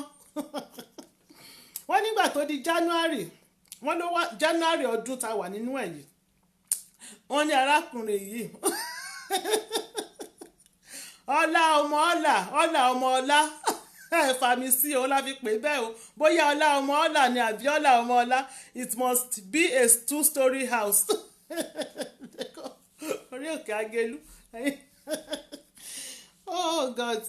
Wọ́n ló wá sọ fún àwọn wípé àwọn ti fix wedding date o sí July kí la wà yìí May June July oṣù méjì pé òun máa marry ní July. Wọ́n ní inú àwọn dùn fún man yìí. Wọ́n ní bí at the same time wọ́n dẹ́dà pé ọ̀rọ̀ yẹn fẹ́ hot àwọn díẹ̀ pé bẹ̀tẹ̀ àwọn ṣàbára àwọn sọ̀rọ̀ pé arákùnrin yìí ṣáàtì pàdé ẹni tí ó fẹ́ kó di pé àwọn tún reconnect ara àwọn padà pé àwọn ṣáà gbójú ń bẹ̀ ṣá. Wọ́n ló sọ pé òun ti sọ fún ìyàwó òun wípé òun pàdé ọ̀rẹ́ old time friend òun pé fashion designer dẹ̀ ni ṣọ́ọ̀bù ẹ̀ dẹ̀ tóbi ó dẹ̀ máa ṣọ́ rán pé so àwọn ni àwọn máa rán wedding gown lady yẹn. Wọ́n láwọn sọ pé àwọn ti gbọ́ pé òun ò fẹ́ mówó ilé lọ sí ìta. Wọ́n ní nígbà tó dẹ̀ yá wọ́n ló mú ìyàwó ẹ̀ yìí fiancé wọ́n ló mú wá sí ọ̀dọ̀ àwọn. Wọ́n rí very nice friendly lady. Wọ́n ní ó mú wá sí ọ̀dọ̀ àwọn dẹ̀ ṣe arrangement aṣọ tí ó choose style nǹkan kan bẹ́ẹ̀ yẹn àwọn finalize arrangement. Wọ́n ní àwọn wá bẹ̀rẹ̀ sí ní feel guilty nípa gbogbo nǹkan tó ṣẹlẹ̀ yìí wípé ẹni tí àwọn àti ẹjọ́ ń wọ yàrá òkè táwọn yìí wọ yàrá ìsàlẹ̀ lọ tó tún wá mú ìyàwó ẹ̀ wá ẹni tó fẹ́ tó jẹ́ pé àwọn náà tún máa bá rán aṣọ pé ìgbà tó yá àwọn wá pé àwọn ọ̀sán pàwọn òun aṣọ àwọn ti gba contract yẹn bẹ̀ pé kó jẹ́ káwọn stop nǹkan tó wà láàrin àwọn pé ìyàwó ẹ̀ ti ń pe àwọn lórí aago ó ti rí pé àwọn àtìyàwó ẹ̀ wọ́n ti fẹ́ máa ṣe ọ̀rẹ́ ṣe mọ̀ wọ́n ti ń close bákan not too close but at least àǹtí ṣe ti rí kọ́lọ̀ sequence tẹ sọ yẹn àṣẹwà òkè mà family nǹkan ẹ mọ̀ orúkọ bẹ́ẹ̀ yẹn pé àwọn wá sọ fún arákùnrin yìí wípé kó jẹ́ káwọn put stop sí nǹkan tó wà láàrin àwọn pé ó kọ́kọ́ yarí bó sọ pé kí ló dé ṣó fẹ́ pa mí ni you know I love you èmi ò mọ̀rọ̀ bedroom voice sọ ẹ mọ̀ pé ọmọdé ni mí wọ́n ló ṣàṣọ ó fohùn rẹ̀ lẹ́ ó fi bá wọn sọ̀rọ̀ why are you do this to me you know I love you to think about they have to think about it before they stop. Wọ́n ní àwọn ṣàríyárí pé àwọn náà nífẹ̀ẹ́ ṣùgbọ́n ibi tọ́rọ̀ dé yìí ó yẹ ká put stop sí. Wọ́n ní wọ́n ní àwọn wá decide wọ́n ló ṣàgbà pé sọ pé òkè káwọn ó jáde for the last time. Wọ́n láwọn wá lọ jẹun àwọn lọ fún dinner àwọn jẹ àwọn sọ̀rọ̀ at length pé àwọn wá end up lálẹ́ ọjọ́ yẹn láti seal agreement wọ́n fẹ́ seal contract àwọn àǹtí ẹ má bínú a máa ń ṣàwàdà lórí ètò wa gan ni o ẹ má bínú àfi ń ṣe yẹ̀yẹ́ oh God. Wọ́n ní àwọn wá lọ sí ilé àwọn wá sílì agreement yẹn ń bẹ̀ àwọn wọ yàrá òkè àwọn wọ yàrá ìsàlẹ̀ àwọn gun òkè lágelú àwọn ṣe fakafìkì òkè tálájàpá ò lè gùn mo ti sọ òkè béúlà wọ́n ṣàṣe gbogbo ẹ̀ papọ̀. Wọ́n ní àwọn ṣáà end up láti ṣe nǹkan tá à ń wí yìí wípé àwọn dẹ̀ promise àwọn pé that will be the end àwọn ti di family friends nìyẹn wọ́n náà wọ́n bá lọ. Wọ́n ní lọ́wọ́lọ́wọ́ báyìí àwọn ò tí ì parí aṣọ àǹtí o àwọn sì ń rán lọ ó sì wà lọ́wọ́ àwọn end of this month ni àwọn ti promise pé àwọn máa finalize àwọn máa ta ló ń sọ túsítúsí lórí ètò yọ̀ǹkú túsí ọlọ́run ẹ má corrupt mi o ọ̀la Sunday okay ọ̀la kan Sunday okay ẹ lè máa sọ̀rọ̀ lọ ẹ má wọ̀rí ọ̀la ṣì ní kí lọ́la ọ̀la Friday so ṣé wọ́n ṣáà da àrán borí èwo náà ń pè ní dàrán borí o ìyálàyà contract lẹ́wọ̀n tí wọ́n lọ sí Ondo Àfọlákẹ́ Àríkẹ́ èwo tún ni tòǹdó lọ́rọ̀ tó wà nílẹ̀ ṣọ́ra yín o Fọláṣadé Omiṣore àǹtí Ayọ̀ small o wọ́n ní early this month àwọn wá bẹ̀rẹ̀ sí ní feel sick kí ló ṣàwọn àwọn ń lòògùn kò lọ àwọn làwọn bíi pé kí àyà máa rin àwọn iṣẹ́ àmọ́rú scenario yẹn káwọn máa sítọ́ ṣé sítọ́ náà pé wọ́n náà ń sítọ́ ẹsẹ̀ àwọn ń funfun ojú àwọn ń funfun àwọn wá lọ rí dókítà wọ́n ló wá ya àwọn lẹ́nu ó shock àwọn tí dókítà sọ fún àwọn wípé àwọn ti lóyún dókítà ló sọ bẹ́ẹ̀ o wípé àwọn ti ní oyún o wọ́n ní although period àwọn náà kò ṣe bẹ́ẹ̀ regular fún bíi couple of years back wọ́n níbẹ̀ táwọn ò expect wípé àwọn lè lóyún wọ́n ní by calculation ó dàbẹ́ ni pé oyún yẹn ti lọ sí bí oyún oṣù mẹ́ta wọ́n làwọn wá délé àwọn pé wípé wàhálà ti dé o wàhálà ti ṣẹlẹ̀ wọ́n ló ní kí ló dé wọ́n làwọn sọ fún wípé àwọn lọ ọ̀dọ̀ dókítà o dókítà ti sọ wípé àwọn ti lóyún oyún yẹn dẹ̀ ti ń lọ sí bí oṣù mẹ́ta wípé kó wá rí àwọn wọ́n ló dẹ̀ wà ní following weekend wọ́n ní nígbà tó dé wọ́n ló sọ wípé nǹkan táwọn bá ti decide ẹ má bínú network àti fẹ́ parí ẹ̀ ìyáláyà network wípé nǹkan tí àwọn bá ti decide wípé àwọn máa ṣe lòun bá wọn fara mọ́ pé àwọn sọ fún wípé àwọn ò ní èjì táwọn wà yìí àwọn ò fẹ́ láti lọ ṣẹ́ oyún pé ó sọ wípé kò sí problem pé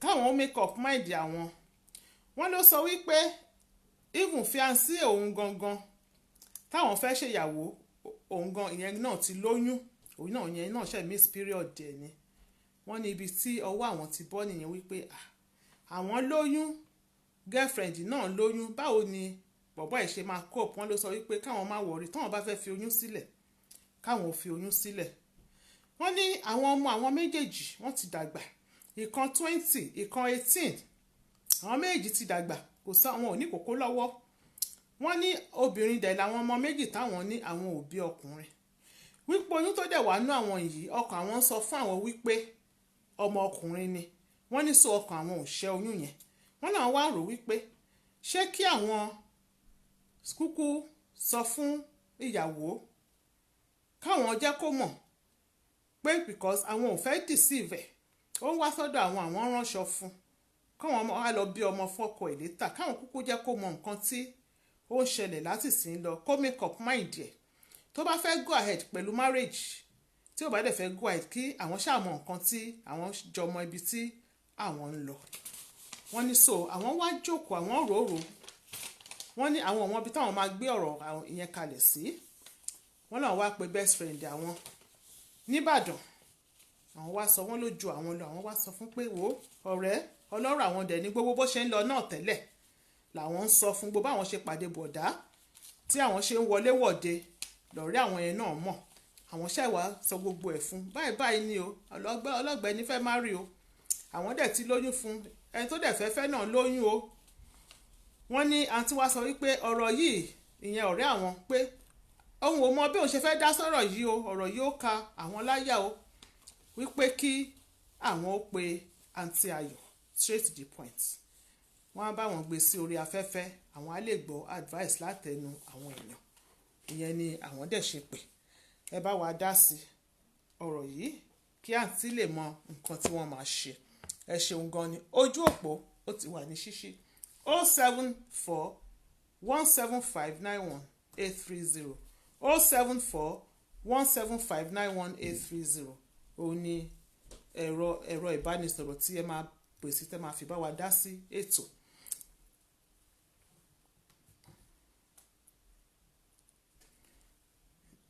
The guy will change his words or abandon her later. She's not serious. Why didn't she tell the woman when she was sleeping with him?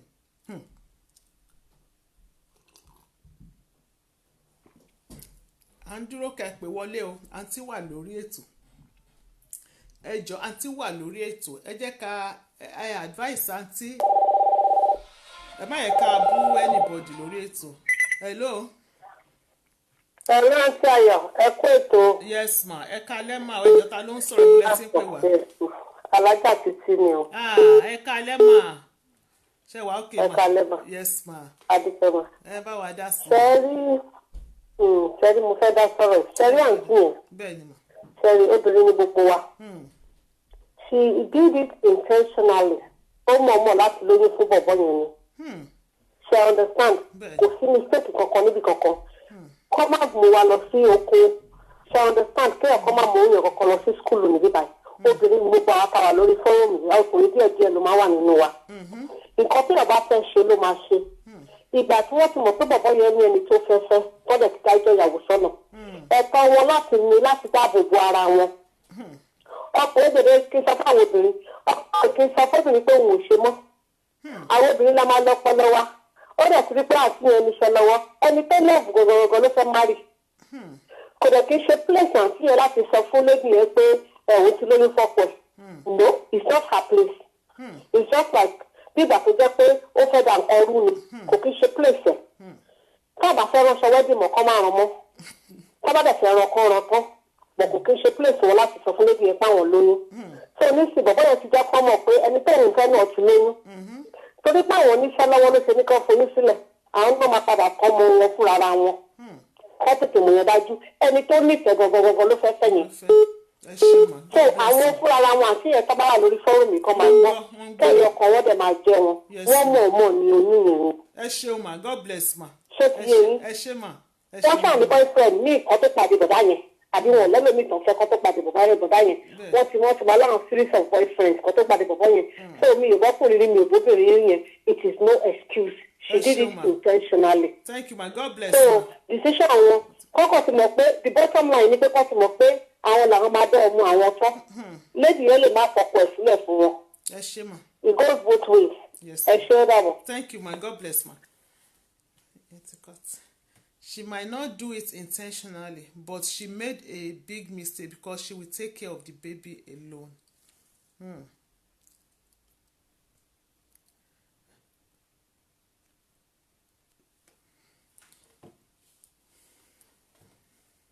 Call her on points. Please let her go and abort the pregnancy.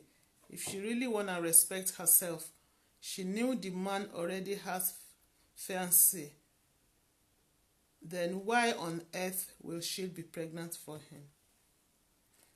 074 1759180. Admin, ẹ bá wa kọ nọ́mbà ìsókè capin ẹ̀. Jẹ́ kí n wo bí a mo lè rí lè tí ẹ ti kọ tẹ́lẹ̀. I don't think so. Ẹ bá wa kọ ẹjọ́ admin tẹ́ bá wà lórí ètò. Admin ẹ bá wa kọ nọ́mbà sókè. Ká lè pin ẹ̀. Ẹ bá wa pè wọ́n ti ṣe sí. As you lay your bed, you lie on it. Don't drag the innocent lady to your problem. Ẹ bá wa kọ nọ́mbà ìsókè ló. ẹ̀lọ́ àǹtí ayọ̀. Ẹ kalẹ́ mà o. ẹ mà dẹ́kú ètò. Yes ma. Ta ló ń sọ̀rọ̀? Ètò princess ni the princess Ade láti London. Princess Ade ẹ̀yin tèmi gangan. Wá ti yí lélẹ́yìí o. Ètò yí eléyìí lẹ́tí kẹ́mẹ́. Ó serious ma. Obìnrin ni gbogbo wa kọ́lá tó kọ́kọ́ pè yẹ ìfàt àti ẹja sí burúkú. Obìnrin ni gbogbo wa. Tó bá jẹ́ ìmì ní bí ọmọ yẹn ṣe ń pọ́n wúmà yẹn lé tí wọn ló fẹ́ kí ọmọbìnrin yẹn fi wo àwọn. Tó bá jẹ́ ìmì tí mo pẹ̀lú àti yẹn tí mo wá gbọ́rù kọ báyìí máa kọ́ da ìgbà tí burúkú ború ọmọ àti àgbàyà báyẹn tó. Ọmọ tó ti ń pọ̀ yín lé ọmọ tó ti mọ̀ pé ẹ̀yin ẹ̀fẹ́ wọ́n sọ wẹ́dì yẹn. In fact tẹ̀lé sí bí ọmọ àgbàlagbà wọ́n tó ti bímọ àgbàlagbà báyìí bí tó bá jẹ́ sí good parents kọ́kùnrin kan wá sọ fún mi pé kí n wá bímọ míì tọmọ ti pé 20.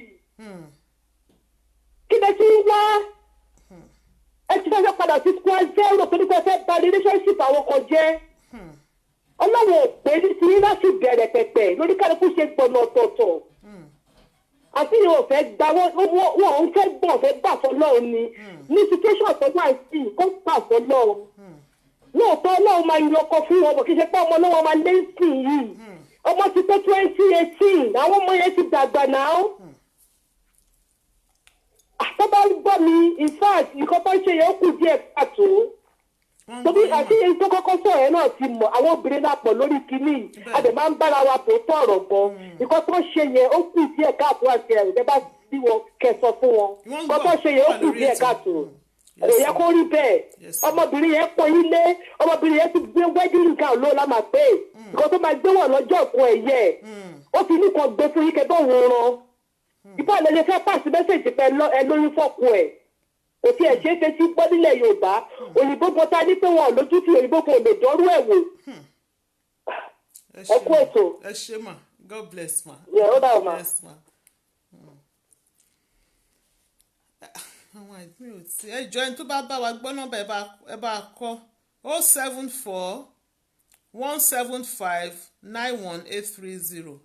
Ìyálájé, even if she destroy the wedding she can't last with the man. Gàrà tó sure.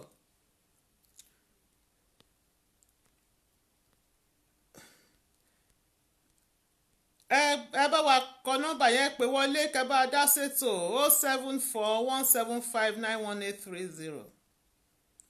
mo ń wálé tán ti ṣebí àmúlẹ̀ rí ní pin.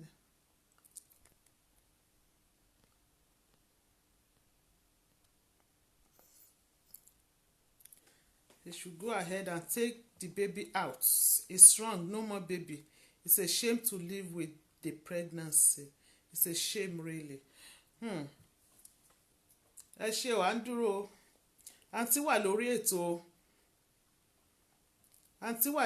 àǹtí làwọn ò fẹ́ ṣẹ́ oyún o wọ́n làwọn ò fẹ́ ṣẹ́ oyún so wọ́n dẹ̀ ní ọmọ tó wà nú àwọn ní feelings pé ọmọ ọkùnrin ni àwọn ò dẹ̀ ní ọmọ ọkùnrin so wọ́n dẹ̀ wà lórí ètò wọ́n fẹ́ gbọ́ advice although ẹ ti comment sókè àwọn náà dẹ̀ ti gbọ́ lítú àwọn bíi méjì tán ti pè wọlé ṣùgbọ́n ẹ tún bá wa pè.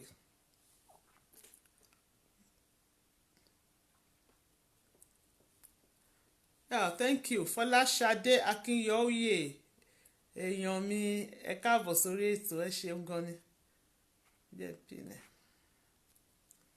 ok nọ́mbà wà lójú òpó àti pin nọ́mbà o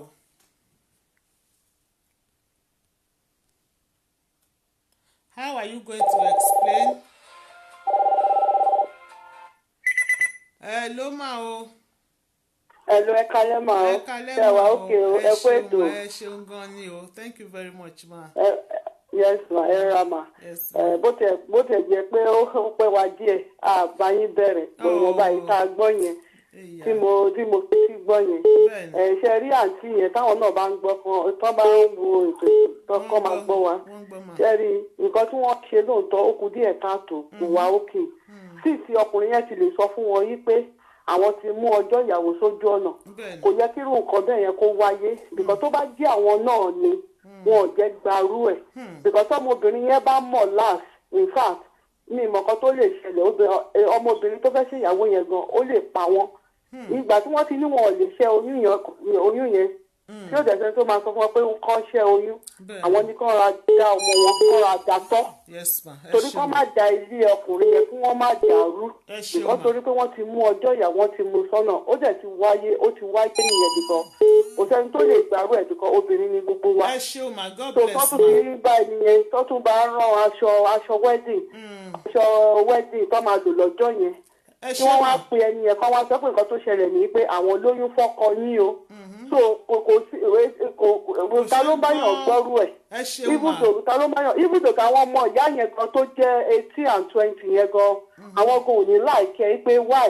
mom pé why tí ìyá wọn ṣe bẹ́ẹ̀ yẹn so kí woman yẹn àwọn náà lọ máa dá ọmọ wọn tọ́ wọn ò gbúdọ̀ sọ kankan fún wọn lẹ́yìn yìí pé kí wọ́n fi ọkọ àtìyàwó sílẹ̀ kí wọ́n jẹ́ kó ṣe wedding wọn kó jẹ́ kí everything kó wà smooth ìmọ̀ràn mi fáwọn èèyàn nìyẹn. ẹ ṣeun ma God bless you sister God bless you ẹ bá mi kí n wọlé thank you ma. hello àǹtí ayọ̀ ẹ kálẹ́. ẹ kálẹ́ mà o ẹjọ́ màtá ló ń sọ̀rọ̀ ẹ sí pé wà mà. olórí alesh ló ń sọ̀rọ̀ láti London. olórí alesh láti London ẹ kálẹ́ mà ẹ bá a dá sí. bẹ́ẹ̀ni ṣe rí mi bá yín bẹ̀rẹ̀ ṣùgbọ́n ìwọ̀nba tí mo gbọ́ ó ti yé mi dáadáa ṣe rí àǹtí yẹn ká rántí ọjọ́ àtúbọ̀tán nǹkan téèyàn ò bá jẹ́ gbà ká má fi lọ ẹlòmíì ṣé àwọn lè gbarú ẹ̀ fún àwọn ọmọ tiwọn tó ráwọn náà dàgbà kéèyàn ti dájọ́ ìyàwó sójú ọ̀nà kéèyàn kan wá gbé oyún dé kó ní òun lóyún fún ọkọ ẹ̀ á tún jẹ́ bí àwọn náà tún bá onítọ̀hún ọmọ yẹn náà fẹ́ bá ránṣọ wedding ọjọ́ wọn ní kéèyàn àti ṣẹ́yìn wọn ní kò dá kéèyàn máa ṣẹ́yìn tí wọn bá lè kán fi ṣe sóònù ẹ̀kú àmúmọ́ra ni kán máa dá ọmọ wọn tọ́ kán má lọ dálé onílérú kán jọ nítorí ọlọ́run ni mo fi bẹ̀ wọ́n báwo ni síbẹ̀ ọmọ tó fẹ́ ṣèyàwó tó bá gbọ́ wọ́n fẹ́ ràn lọ sí psychiatric hospital ni kán jọ ní tìtorí ọlọ́run kán dá ọmọ wọn tọ́ kán má tiẹ̀ sọ pé wọ́n tiẹ̀ fẹ́ sọ fọ́kùnrin yẹn gan fáwọn lóyún. kò contribution tèmi nìyẹn tó bá wà lórí ètò kan máa gbọ́ nǹkan tó ṣe kù díẹ̀ káàbọ̀. God bless you ma ẹ ṣé gan ma thank you. Yes ma ó dàbọ̀. Yes ma hello. Ẹ bá wa yí nǹkan tẹ́ fi wò wá sísàlẹ̀ ẹjọ́ hello ẹ kálẹ̀ ẹ bá wa yí nǹkan tẹ́ fi wò wá sísàlẹ̀. Ẹ bá wa yí nǹkan tẹ́ fi wò wá sísàlẹ̀. Ẹ má bínú àgbọ́yìn. Ẹ jẹ́ tẹ́ bá pẹ́ ẹ bá wa yí nǹkan tẹ́ fi ń wò wá ẹ bá wa yí volume ẹ̀ sísàlẹ̀ pátápátá ẹ jọ̀ọ́. Ẹ jọ̀ọ́ ẹ má bínú. The man does not want her. He just wants to be using her. I'm not in support of her to abort the pregnancy. She should just accept her fate and let the marriage go successfully and stop whatever is between. So, okay, mo rí comment kan lẹ́ẹ̀kan. Abeke Kehinde, the woman should not remove the pregnancy. Let the man tell his wife by himself. Okay. So 074-175-91830 a fẹ́ gbọ́ more advice. Majority sọ wípé kí àǹtí lọ abort oyún bet ṣe mọ̀. Àwọn kan sọ pé abortion ò dáa. So àǹtí náà sọ wípé àwọn ò fẹ́ abort. So ẹ jọ̀ọ́ ẹ bá wa pè wọlé a fẹ́ more advice fún àǹtí. Nọ́mbà tẹ́ máa pè sí ló wà lójú òpó yẹn. Hello. Ẹ kálẹ́ ma o. Ẹ jọ̀ọ́ ma ta ló ń pè wá o. Yes ma. Ẹ kú ètò. Yes ma. Ọ̀rọ̀ tó sí lẹ́nu ó buyọ̀ sí báyìí o. Ó serious ma o. Ọmọ ọlọ́mọ innocent baby tó wà ní báyìí sùn. Èyí kọ́lọ̀ mọ́ gbà wá lẹ́nu. Àmín àmín. Oyún ẹ̀sìn ni woman yẹn ní báyìí o. Oyún ẹ̀sìn pátápátá ló ní. Oyún tó ń dojú sí mi ṣùgbọ́n àwọn ọkùnrin gan náà wọ́n lè pààyàn. Nígbà tó mọ̀ pé òun fẹ́ yàn. Tó bẹ̀ wá fẹ́ ṣe márèjì pẹ̀lú ọmọ ọlọ́mọ. Tó lọ ń gbé iṣẹ́ aṣọ wedding yẹn tó lọ ń gbé fálẹ̀ ẹ̀. Tó lọ ń gbé fálẹ̀ ẹ̀ wá dọjọ́ wedding sí yìí bóyá nǹkan kan ṣẹlẹ̀ sọ́mọ yẹn. Ìyá tó gbé tò wá sí kinní ìsìn báyìí orí ẹ̀ ti gbóná orí ẹ̀ ti tan náà lẹ̀ sùn bójú wa yẹn sùn. Ọlọ́run dáríjì mi. Kò sí kan tí ò lè ṣe é sìn yìí Ọlọ́run má jẹ́ kéèyàn rí kò ṣe dáadáa. Tọ́mọ yẹn bá tiẹ̀ jẹ́ ni téèyàn mọ̀ gan ẹni téèyàn tètè téèyàn lọ sí ní gbẹ́rẹ́ kàkọ́ ni. Pé aṣọ òṣì aṣọ ọ̀ràn tó gbé obìnrin yẹn rán kó má wọ̀.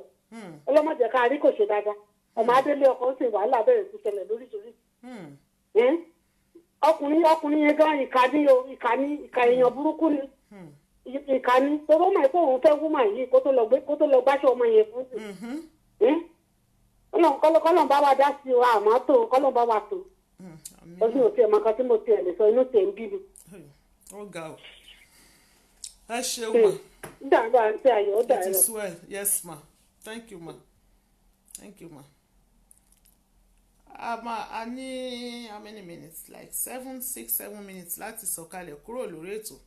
I'm not happy saying nítorí ọmọ. Àwọn obìnrin obìnrin lọ́tà obìnrin. Hello. Ẹ kálẹ́ ma o. Ẹ kálẹ́ wa. Yes ma. Beautiful woman. Thank you ma. Ẹ kú iṣẹ́ o. Yes ma. Ẹ jọ̀ọ́ ma bá ló sọ̀rọ̀ o. Ìbọ̀lẹ̀ sí ń pè wá ma. Bẹ́ẹ̀ni mo fẹ́ ní woman kan ṣe sọ̀rọ̀ tán yẹn God bless her. Amen. Sẹ́rí ọkùnrin yẹn gangan ni ò dáa. Obìnrin ni gbogbo wa ẹni tó bá ń sọ fún woman yẹn kó lọ ṣẹ́yún ìkà lẹ́ni yẹn náà. Ìkà ṣé a lè dá nǹkan kan ní ta fẹ́ ní kó lọ ṣẹ́yún. Ó máa bímọ yẹn kó bímọ ó ti accept ẹ̀ ni á dẹ̀ tán kú ẹ̀. ṣó ti yé yín mà ó láti bí ní because àmọ́ nǹkan tó lè ṣẹlẹ̀ lọ́la that is the gospel truth. Ọlọ́run nìkan ni ṣe rí this junction tí everybody dé ní ọ̀rọ̀ yìí is God's will. God's will ni. Ta ló lè dá nǹkan ṣàlè dé ẹ̀mí kan ta ní tó ń sọ pé kán lọ ṣẹ́yún? Ọkùnrin yẹn gan is a wicked man. Agbára kan má kàn blame woman yẹn. Ẹ wò ó, God bless you. Ó dẹ̀ wọ̀ mà. Ẹ ṣeun ma, God bless ma. Hello. Hello. Hello ma o. Ẹ kalẹ́ ma. Hello, àǹtí Ayọ̀, ẹ kú ọjọ́ mẹ́ta. Yes, màá jókòó pẹ̀lú ma. Ẹ káàbọ̀ ẹ kú ọjọ́ mẹ́ta. Mo fẹ́ gbà yes ma. Ẹ bá wa dá sí ma. Mo fẹ́ ma. bá yín dá sí ètò tẹ́ gbé wá yìí. Yes ma. Bí a ṣe máa ń sọ wípé àwa obìnrin lọ ta ara wa. Bẹ́ẹ̀ni. Kí ló dé? Àbá ọmọkùnrin ìfọ̀sígbà fẹ́ pàdé. Ó sọ fún ẹ wípé òun ti mẹ́rin tó òun fẹ́. Àwọn dẹ̀ ti dá ọjọ́ ìyàwó sílẹ̀. Ó tún wá sọ pé ìwọ ló máa bá àwọn rán aṣọ ìyàwó òun. Fọ̀rọ̀ ṣírò ara ẹ̀ wò. Fọ̀rọ̀ ṣírò ara ẹ̀ wò. Tó bá jẹ́ pé ìwọ ló wà ní pòsíṣọ̀nù ọmọbìnrin, how will you feel? Ó ní oṣù mélòó ló ní tó ní o ò lè yọ. Kí ló dé? Báwa obìnrin ṣèkà fúnra wa. Eléyìí ò dáa ìwọ ọmọbìnrin. Ó dẹ̀ tún fẹ́ bá rẹ sọ ìwọ náà náwọn ọmọ obìnrin. How are you sure wípé oyún onú ọmọkùnrin ló máa fi bí tó bá wá fi dọ́mọ obìnrin kan kí ló wá fẹ́ bọ́lá ò ṣe? Kí ló dé tá à ń ṣera wa báyìí? Ó kù díẹ̀ káàtó. Gbogbo wa tá wà lórí ètò yìí. A ti mọ a bá ń bá ọkùnrin lò a ti mọ ohun tó máa ti dé ẹ̀bọ́n náà. Wáì tó lè protect ara ẹ̀. Tó bá wá tẹ̀ wá jẹ́ pé ó tẹ̀ wá ti ṣẹlẹ̀. Come on. Ọlọ́run dárí ẹ̀ṣẹ̀ jìnnà. Get rid of it. Get rid of it. Ó ṣe pé òbí mọ rí náà. Wáì tó fẹ́ lọ sílé onílé kò da ilé onílé rú. Ẹ ṣé mà. Ọmọkùnrin tó sọ pé kò fẹ́ oyún sílẹ̀. Oyún gan tó bá jókòó tó rò. Ó máa wé pé èlé ṣùgbọ́n lélẹ̀ yìí. Ṣebí pé ó rí pé òun wà òkè ló ṣe ní kò foyún sílẹ̀. Ó kù díẹ̀ káàtó. Ó ní ò lè yọ oyún. Kò ń ṣe lẹ́nu ẹ̀ ló jẹ́ kó ti sọ yẹn jáde rárá. Obìnrin ní gbogbo wa tá wà lórí ètò yìí. A dẹ̀ máa ń bára wa sòótọ́ ọ̀rọ̀ ni. Ó kù díẹ̀ káàtó. Má balẹ̀ onílé jẹ́. Ó dẹ̀ ní ọmọbìnrin.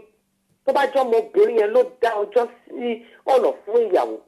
Kí ló eléyìí wá ṣẹlẹ̀ sí? Kí ló fẹ́ ṣe? Àbá ó kù díẹ̀ káàtó. Ẹjọ́ tó tó náà. Àwọn nǹkan míì wà tí ò tiẹ̀ jẹ́ kẹ́ máa gbé wá sórí ètò. This is common sense. Thank you ma. God bless ma. Ẹ ṣé ma. Thank you, Auntie Ayo. Kí ló dé? Thank you ma. Bye ma. Hello. Hello, Auntie Ayo. Hello, ẹ kálẹ́ mà o. Ẹ kálẹ́ ẹgbẹ́ má bínú èmi ni mo tún pè padà. Mo ní ọ̀rọ̀ kékeré kan láti sọ tí gbogbo wọn àdírẹ́sì látẹ̀kan. Yes ma. Ṣé rí àǹtí yẹn? Ṣé ń gbọ́? Ọlọ́run rí yín o. Tí ẹ bá ṣe nǹkan kan sí wedding gown girl yẹn, ọkùnrin yẹn ti sọ fún yín jọ́ tó pàdé yín nílé epo gangan wípé òun ní fiancé ní Ìbàdàn tó òun wá ń bá ní every weekend. Ẹ ti fi ara apá ìmọ̀ rí kẹ́ rántí o, ẹ lóyún fún yẹn. Ṣé understand? Wọ́n ti rò pé bóyá kò kúkú tí ì fẹ́. Ó kàn ṣe ní kíni tí bá sáré ṣáájú ẹ̀ lóyún, màá fẹ́ bọ̀bọ̀. Ṣé understand? Bọ̀dá yóò kì í ṣèkà o, bọ̀dá ò kì í ṣèkà. Nǹkan tí bọ̀dá ṣe ni pé kí àǹtí yẹn lo orí wọn ló ṣe mú ìyàwó ẹ̀ wá bá wọn pé kọ́ bá rán wedding gown. Ṣé understand? Máàmì yẹn lè máa wà bold enough láti sọ fún wọn pé mi ò ní ẹ fẹ́. Ló ṣe mú gẹ̀yìn yẹn wá pé kó bá rán wedding gown. Which ṣe yẹ kí máàmì yẹn náà ṣe. Because táǹtí yẹn náà bá Ọlọ́run tó fẹ́ jẹ́ kí a rí gbogbo tí ó tọ́ ló máa ti yẹn gbé ló mú wọn gbéra wọn wá sójú ayé. kí gbogbo wa lè kìlọ̀ fún wọn a lè má rí yín létà o ṣe ń gbọ́ tẹ bá ṣe nǹkan sí wedding gown yẹn but ọlọ́run rí yín ẹlẹ́dàgẹ́ yẹn dẹ̀ rí yín èmi ò dẹ̀ support pé kẹ abort oyún torí tọ́mọ mi ọmọ ọdún kan bá lóyún á bí ẹ ti jèrè ẹ count as blessing yín ẹ count as mo jèrè lọ́nà bá dẹ̀ ti bá yín ṣe tó bá tún ṣe fóbìnrin ni kẹ wá máa gbàdúrà pé nǹkan tẹ ṣe fún gẹ́ẹ̀lì yẹn wọ́n má ṣe fún ṣe understand ọ̀kan má ṣe fún kọ̀ọ̀kan náà àwọn ọmọbìnrin because karma is real it is real ọlọ́run rí yín o nǹkan tí gbogbo wọn address látẹ̀kan nìyẹn wọn ò gbúdọ̀ ṣe nǹkan kan sí wedding gown girl yẹn tó bá dẹ̀ ṣe sí táwọn ò rí ọlọ́run rí wọn wọn á dẹ̀ bẹ́sàn wọn wọn á kẹsàn wọn níbodè ṣẹ́rí ẹni tó pè padà lákọ̀ọ́kọ́ pé wọn ò ti lọ ṣẹ́yún èmi ò ní kọ́ ṣẹ́yún but bóyá ọ̀rẹ́ wọn tó àǹtí wọn tó advice wọn ló ń support wọn but kọ́ ṣọ́ra wọn wọ́n ti ní series of boyfriends kan tó pàdé bọ̀dá yẹn wọ́n mọ̀ ní oyún ni wọ́n mọ̀ ní obìnrin ni gbogbo wa ṣe bọ́ mọ ovulation circulation wọn wọ́n ṣàmọ cycle wọn ṣe bọ́ mọ cycle wọ́n mọ cycle ovulation wọn. ẹ ṣé ma God bless you. torí Ọlọ́run ó dàbọ̀ àǹtí ayọ̀. yes ma ẹ ṣé ma ó ẹ yẹ kí n tún pin nọ́mbà yẹn lẹ́ẹ̀kan tí wọ́n ń béèrè nọ́mbà ní pẹ́ sọ̀kalẹ̀ lórí ètò ilẹ̀ tí ṣù ẹ má bínú ẹni tẹ́ ń pè lẹ́ẹ̀kan yẹn tún bá wa pè wọlé padà ẹ ṣé wọn àti God bless you ma lọ́tà ìwò nọ́mbà yẹn ok àrí nọ́mbà yẹn bá a pin again 074 175 91830 074 175 91830 ẹ̀yin tẹ́ ń béèrè nọ́mbà yẹn ẹ̀yin náà lè bá wa type ẹ̀ ká lè pin Silver Ayọ̀túndé Adégbẹ̀san 074 175 91830. When the Akwa Ibom man lied to her, she got upset, walk away. Okay.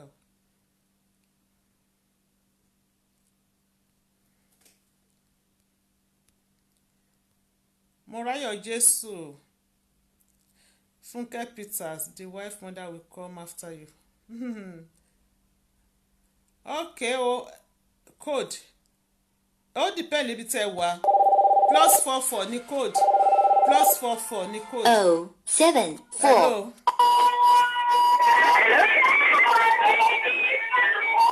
Ẹ má bínú ó pariwo gan mi mọ̀ bóyá network ni àbí èyí nǹkan tẹ́ fi ń wò wá sísàlẹ̀. Nǹkan tẹ́ fi ń wò wá ẹ bá wa yí sísàlẹ̀. Device tẹ́ fi ń wò wá yẹn ẹ bá wa yí sísàlẹ̀ ẹ jọ̀ọ́. Hello. Mi mọ̀ kan tó ṣe.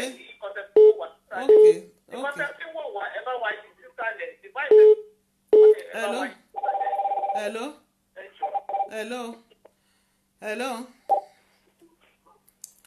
Adébáyọ̀ Azeez Adémọ́lá, what's the topic tonight? A ti kọ́ sórí ètò. Hello, ẹ kálẹ́ o. ẹ kálẹ́ o. Ẹ kálẹ́ mà o. Ẹ jọ̀ọ́ má bínú. Ẹ jọ̀ọ́ ta ló ń pè abúlé tí ń sọ̀rọ̀. ẹ kú ètò. Yes ma. Àti Chicago la ti ń pè mà. Yes ma. A fẹ́ dá sí ètò tẹ́ ẹ sọ lọ́wọ́ sí. Ẹ bá wa dá sí ma. Ẹ jọ̀ọ́ máa ẹ bá mi sọ fóbìnrin yẹn kó má ba ayọ̀ títí yẹn jẹ́. Kó má ba ayọ̀ ẹ̀ jẹ́ kó let go. Tó bá yẹ post visa láti bí ọmọ yóò fi kó máa tọ́ fúnra rẹ̀ nìyẹn. Sọ̀rọ̀ mi yé yín mà. Ó yé wa. Kó má ba ayọ̀ ọmọbìnrin yẹn jẹ́ because ọkùnrin yẹn ti sọ fún tẹ́lẹ̀ pé òun ní ìyàwó tóun fẹ́ fẹ́. So kò yẹ kó make a promise láti lọ tún foyún yẹn sílẹ̀. Wọ́n lè máa ní nice time láì lóyún náà. Kò ń sọ ọmọdé adult ni. Ó ti dàgbà náà, ó náà dẹ̀ ti bímọ àgbàlagbà. Kí ló ṣe tí ò lọ bímọ fún lóyún fún the other guy tó ló ń gbé ní abroad yẹn ìyàwó ẹ̀ lọ́mọ mẹ́rin kò ṣe lóyún fún yẹn. Ìsọfíà kó má ba ayọ̀ ọmọ ọlọ́mọ jẹ́. Ìsọfún tó bá wà lórí line kó let go. Kó wọ nǹkan adult ni ó lè abort ẹ̀. Tó bá lè dísà láti keep it fine. Omi ìpín ló máa tọ́mọ ẹ̀ fúnra rẹ̀ nìyẹn. Ẹ ṣé mà. God bless you, my children. Bye, ma. Hello. Má bínú yín láyìn kọ́ọ̀tì ni ẹ má bínú ó kọ́ọ̀tì ni ẹ má bínú.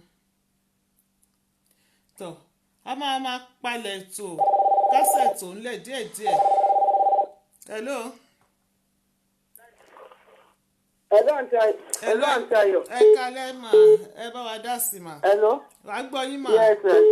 mo ti pè lẹ́ẹ̀kan tẹ́lẹ̀ mo rántí kankan ní ìfẹ̀yìn mo ní àti tá à ń sọ yìí nínú ọ̀rọ̀ tẹ́ ẹ sọ ṣebí ẹnìkan ni wọ́n fẹ́ tẹ́lẹ̀ tí ẹnìkan ti bímọ 4 fún wọn tí wọ́n ní pẹ́ ní òótọ́ pẹ̀lú wọn tí wọ́n fi kúrò lọ́dọ̀ ẹni yẹn àbí bí sọ ẹ̀ so ìgbà táwọn mọ̀ tẹ̀yẹ́ pé ọkùnrin kan táwọn ti kọ́kọ́ fẹ́ tẹ́lẹ̀ tí obìnrin míì ti bímọ fún wọn tó ti bímọ 4 fún wọn tí wọ́n wá sọ wípé ní òótọ́ pẹ̀lú wọn pé àwọn ò lè fẹ́ ẹyẹ mọ́ tí wọ́n dìde sí nọ́mbà ẹni yẹn kó tó di pé wọ́n mì tí máa yìí kó tó di pé máa yìí sọ wípé òun ti níyàwó kan nìbàdàn lẹ́yìn náà jẹ́ wàá wò sùsùsù tẹ̀jẹ̀ wàá súnmọ́kùnrin yẹn wípé nítorí wípé ẹ ti ríra ti pẹ́ ìsọfún àtọkùnrin yẹn ti lè sọ fún wọn wípé àwọn ní obìnrin àwọn ti lóbìnrin káwọn tó bá àwọn ti rí àwọn tẹ́lẹ̀ ní àwọn ò bá máa fẹ́ nìyẹn tọ́jà ti sọ fún wọn yẹn obìnrin yẹn kò yẹ kán lọ sí irú nǹkan bẹ́ẹ̀ yẹn rárá bọ̀ ní ìsinyìí báyìí ó ti yí kan wọ́n àwọn ò lè gbá sí yẹn àwọn ò lè gbá ẹni tó bímọ 4 wọn ò lè dúró sínú ilé yẹn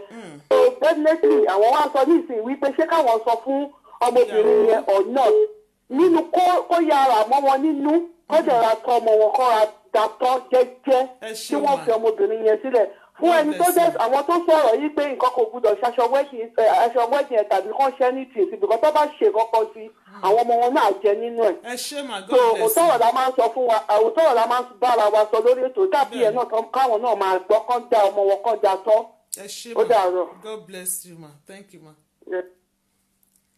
ẹ má bínú o èyí tẹ́ ń pè wọlé a máa kásẹ̀ tó ń lẹ̀ ṣùgbọ́n a máa fojú òpó yẹn lẹ̀ ní ṣíṣí for now.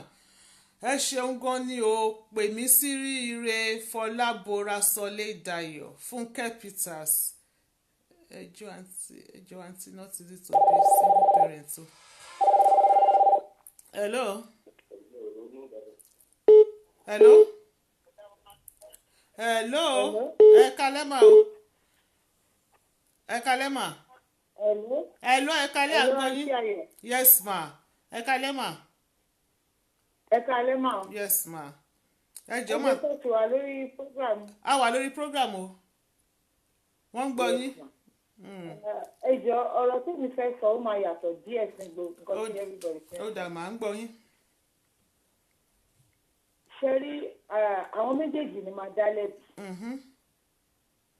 because wọ́n máa ń ní ojú tó ti mọ ni rí kò lè lóhùn mọ ni mọ́. bẹ́ẹ̀ni.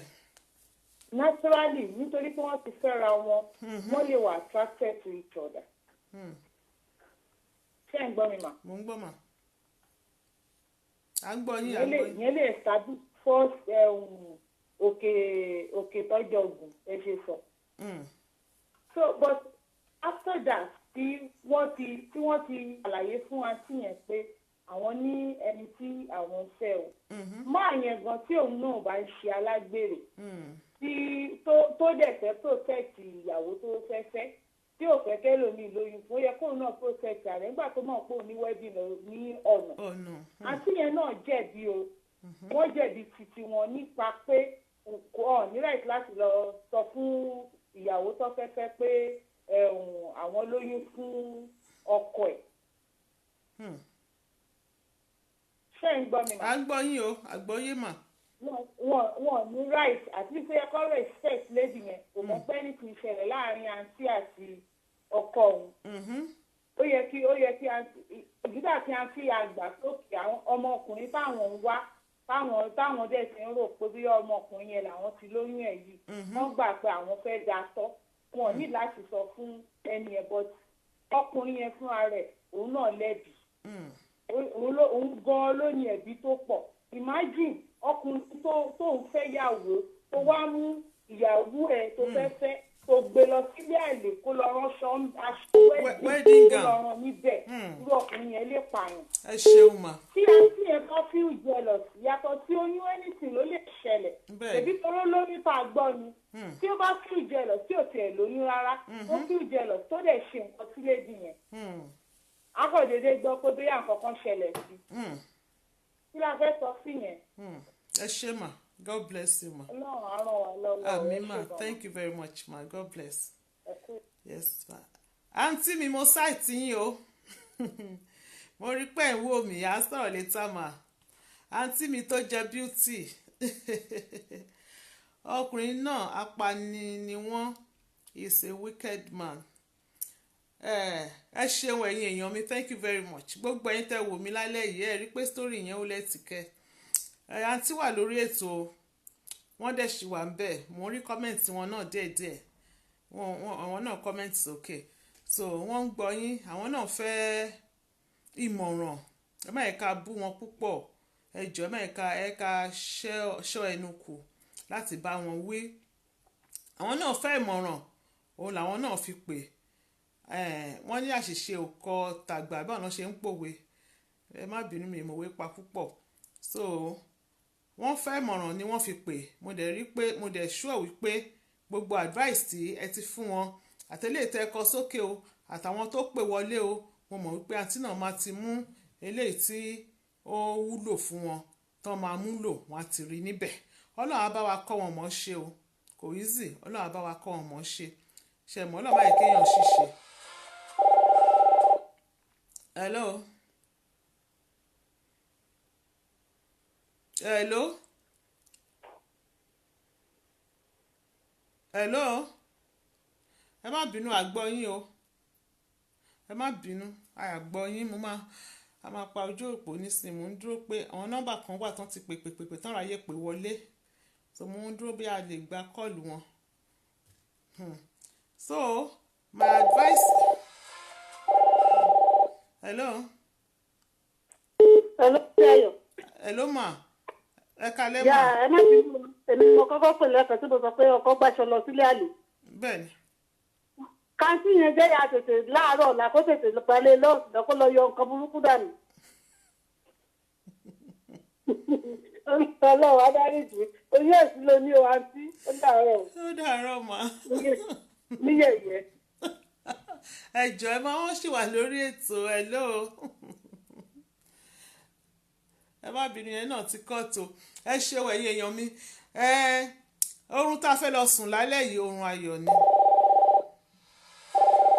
Náà mo sì ń dúró de nọ́mbà kankan pè ohun ètí rí. Hello ẹ̀sìn ẹ̀yọ̀. Hello mà o. Ẹ kalẹ̀. Ẹ kalẹ̀ mà. Ẹ jọ̀ọ́ ta ló ń pè wá o? Ibo lẹ ti ń pè wá mà? À ń gbọ́ yín o. À ń gbọ́ yín mà. Hello. Ó dà pé nẹ́tíwọ̀kì yóò dáa o. Nẹ́tíwọ̀kì fóònù yín kò ṣe nẹ́tíwọ̀kì. Hello à ń gbọ́ yín, à ń gbọ́ yín. Hello ẹ kalẹ̀ mà. Ẹ kalẹ̀ mà, ẹ̀jẹ̀ ta ló ń sọ ibi lẹ ti ń pè wá. Ẹ má bínú, gbọ́. Wọ́n ṣe ń pè wọlé yẹn, nọ́mbà tí mò ń dúró dè kò pé yẹn náà tún pè wọlé ó tún cut. Ẹ yẹ ká dúró díẹ̀, ó lẹ́ẹ̀tì kẹ́. My number is not correct. My number is not correct. My number is not correct o. Silva Yotunde Adegbesan. Ṣé my number? Ṣé nọ́mbà ti yín àbí o? Ṣé nọ́mbà ta 074 175 91830 074 175 91830 +44 ní code +44. Ṣé mọ̀ ẹ ká gba àǹtí níyànjú ẹ bẹ́ẹ̀ ká bú wọn. Ọlọ́run akọ́ àmọ̀ṣe kó gba ọkọ̀ gbọ́n, kò sẹ́ni tí ò lè ṣe mistake lè wáyé tó bá jẹ́ wípé mistake ni àǹtí ṣe. Àǹtí kan sọ lẹ́ẹ̀kan wọ́n ní deliberately ni àǹtí ṣe nǹkan tó ń ṣe yẹn. Hello. Hello. Hello. Hello. Hello. Àǹtí yẹn ṣáà ń try àbí ẹni yẹn bí yàbọ̀dá dẹ̀ ni wọ́n ti fẹ́ try pàlátẹ̀kan. Hello. Hello àǹtí Ayọ̀. Hello ẹ kalẹ́ mà o. Ẹ pẹ̀lẹ́ kú ètò princess ló tún pè padà o. Yes mà á ń gbọ́ yín mà. Ẹ jọ̀ọ́ mo fẹ́ jẹ́ ká sí mọ̀ pé nǹkan tó ń pè ní D&C tó tí wọ́n bá kí yọyún òyìnbó ò ní ṣe D&C instrument yọyún ò ní wà lọ́sítù ẹni oyún nǹkan tó ń pè ní D&C ìdàrí kí ló pè lábòṣọ́ọ̀n ọmọ yọyún pé yóò fẹ́ obìnrin náà náà sì yẹ kó ṣe mí ni oyún ẹ̀sìn ọlọ́mọ yẹ ká lóyún ẹ̀sìn oyún ẹ̀sìn náà nìyẹn tó bá rí kọ́ kọ́mẹ̀ntì nígbà mo ti ń pariwo mọ ebi tí mo kọ́ tó máa ṣẹlẹ̀ àánú àti ẹ̀ ló ṣe mí tí ò bá ní sí wẹ̀ òyìnbó ni máa pè ní D&C tí ò bá ní sílẹ̀ wọn ní kó gbó síbẹ̀ ìfẹsí ìyàrá tó ti ń ṣẹ́yún kó lọ jẹ́jẹ́ wọn kó bẹ́lẹ̀ dá wọn lọ kó dẹ̀ lọ ayọ̀ orí yẹn kó dẹ̀ ra mẹ́nu mọ́ kó má tètè mọ́ pẹ̀lú bọ̀bọ̀ yẹn ẹ kú ètò. ẹ ṣeun mà ẹ ṣe mà God bless ma. ẹ má bínú gbogbo ẹ̀yin tẹ́ pè láti US ó dẹ̀ pé Germany náà ló pèpè látẹ̀kan bẹ̀t ànílè gbé kọ́ọ̀lù mọ́ lálẹ́ a máa pa fóònù tó bá di next week ẹ bá wa dá sétò ẹ ṣeun gan ni ẹ ká pa kọ́ọ̀lù yẹn time ti lọ ẹ má bínú I'm very sorry mo ní láti pa nísìnyí. gbogbo ẹ̀yin tẹ́ wá bá wa tẹ́ wò mí lálẹ́ yìí ojú tẹ́ fi ń wò mí kò ní fọ́ o etí tẹ́ fi gbọ́ mi kò ní di láṣẹ Ìdùmarè a ò ní ràrìn tẹsẹ̀ sí o a ò ní ṣìṣe àṣìṣe ò ní bá wa àṣìṣe ò ní bá yín kò ní bá. hello ẹ má bínú ó dẹ̀ pọ́jọ́ mi ilẹ̀ mọ́ bá a dá sí tó kí ló ṣe fóònù yín hello náà pọ́n ṣe wà ń bẹ̀ hello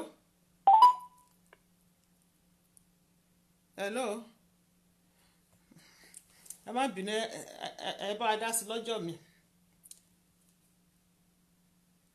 ẹ ní ṣìṣe èmi náà ní ṣìṣe àwọn ọmọ wa ò ní ṣìṣe wọn ò ní ṣìrìn ohun ẹ ní ṣìṣe ẹ ní ṣìjẹ ẹ ní ṣìmọ ẹ ní ṣìlẹ̀tẹ̀ ẹ ní tẹ̀lé ibi tílẹ̀ ti lójú agbára Ọlọ́run bá fẹ́ lọ sùn lálẹ́ a ò ní sùn lé ikú lọ́wọ́ a ò ní sùn lé àrùn lọ́wọ́ nígbà tá a bá jí láàárọ̀ ọ̀la a ò ní bára wa nínú sàárè o orí wa ò ní burú o ẹlẹ́dàá wa ò ní gbàbọ̀dè a ò ní kúkú oníkú a ò dẹ̀ ní bọ́jọ́ lọ́jọ́ lọ a ò ní fojú sunkún àwọn ọmọ wa o a ò dẹ̀ ní kú da àwọn ọmọ yìí nù agbára Ọlọ́run ẹni ẹlẹ́ni ò ní gbà ṣe wa ṣe ohun bí ayọ̀ dẹ̀rẹ̀ kò ní tán nílé ayé wa ayọ̀ wa ò ní pàdé ìbànújẹ́ ò ní pàdé ayọ̀ wa ìkorò kò ní wọlé inú ayé wa ìkorò ò ní bá wa lálejò láṣẹ Ìdùmarè ara ò ní ni wá ara ò ní ni ẹ̀yin náà gbogbo ojú tó ń wò mí gbogbo ọkàn tó pé sórí ètò yìí lónìí àti tẹ́ tún máa padà bọ̀ wá wo the recorded version of this video ara ò ní ni yín o afẹ́fẹ́ ò ní ṣọwọ́ òdì sí yín o afẹ́fẹ́ búburú kò ní fẹ́ lù yín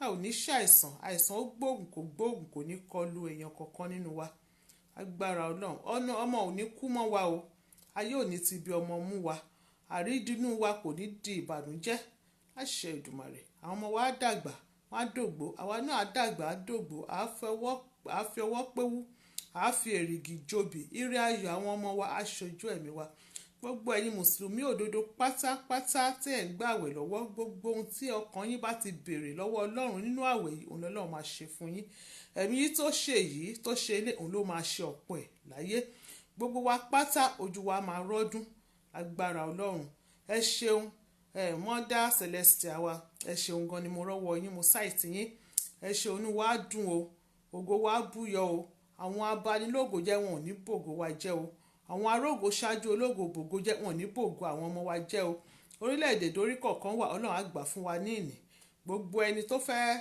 tẹ̀síwájú tó ń wá visa láti ṣe Ìdùmarè wọ́n á ràánú gbà o wọ́n á dẹ̀ ràánú bá pàdé Ọlọ́run á ṣìwé ìrántí kan orí kọ̀ọ̀kan wa agbára Ọlọ́run inú wa dùn ayọ̀ wa kún a ò ní ṣìṣe o a ò ní ṣìjẹ a ò ní ṣìmú a ò ní ṣìlẹ̀tẹ̀ ẹni tá a máa ṣẹ̀ tí ò ní dáríjì wá a ò ní ṣẹ́ o agbára Ọlọ́run ogun àtẹ̀yìnjà kò ní wọnú ayé wa ogun ò ní wọnú ilé tọ̀ wá wá Ọlọ́run á wà pẹ̀lú wa bá ṣe máa sùn lálẹ́ yìí gbogbo ogun kógun gba ojú oorun gba ojú àlà ilẹ̀ alánú á gbé wọn mì Ọlọ́run á dìgbòlù àwọn ọ̀tá wa láṣẹ Ìdùmarè Ọlọ́run á dìgbòlù á kọlù wọn bí eérú ṣe ń fẹ́ lọ níwájú afẹ́fẹ́ bẹ́ẹ̀ làwọn ọ̀tá wa máa fẹ́ lọ agbára Ọlọ́run tó bá wá síwájú wa lẹ́ẹ̀kan wá lọ lẹ́ẹ̀méje àdúrà wa gbà inú wa dùn ayọ̀ wa kún gbogbo ẹ̀yin tẹ̀ ń wojú Ọlọ́run fún ire ayọ̀ bí ọmọ bí oyún agbára Ọlọ́run á ṣí yín nínú Ọlọ́run á dá yín lóhùn ayọ̀ gbogbo ohun tí oníkúlùkù wa tó wá ń wojú Ọlọ́run fún gbogbo wa péjú báyìí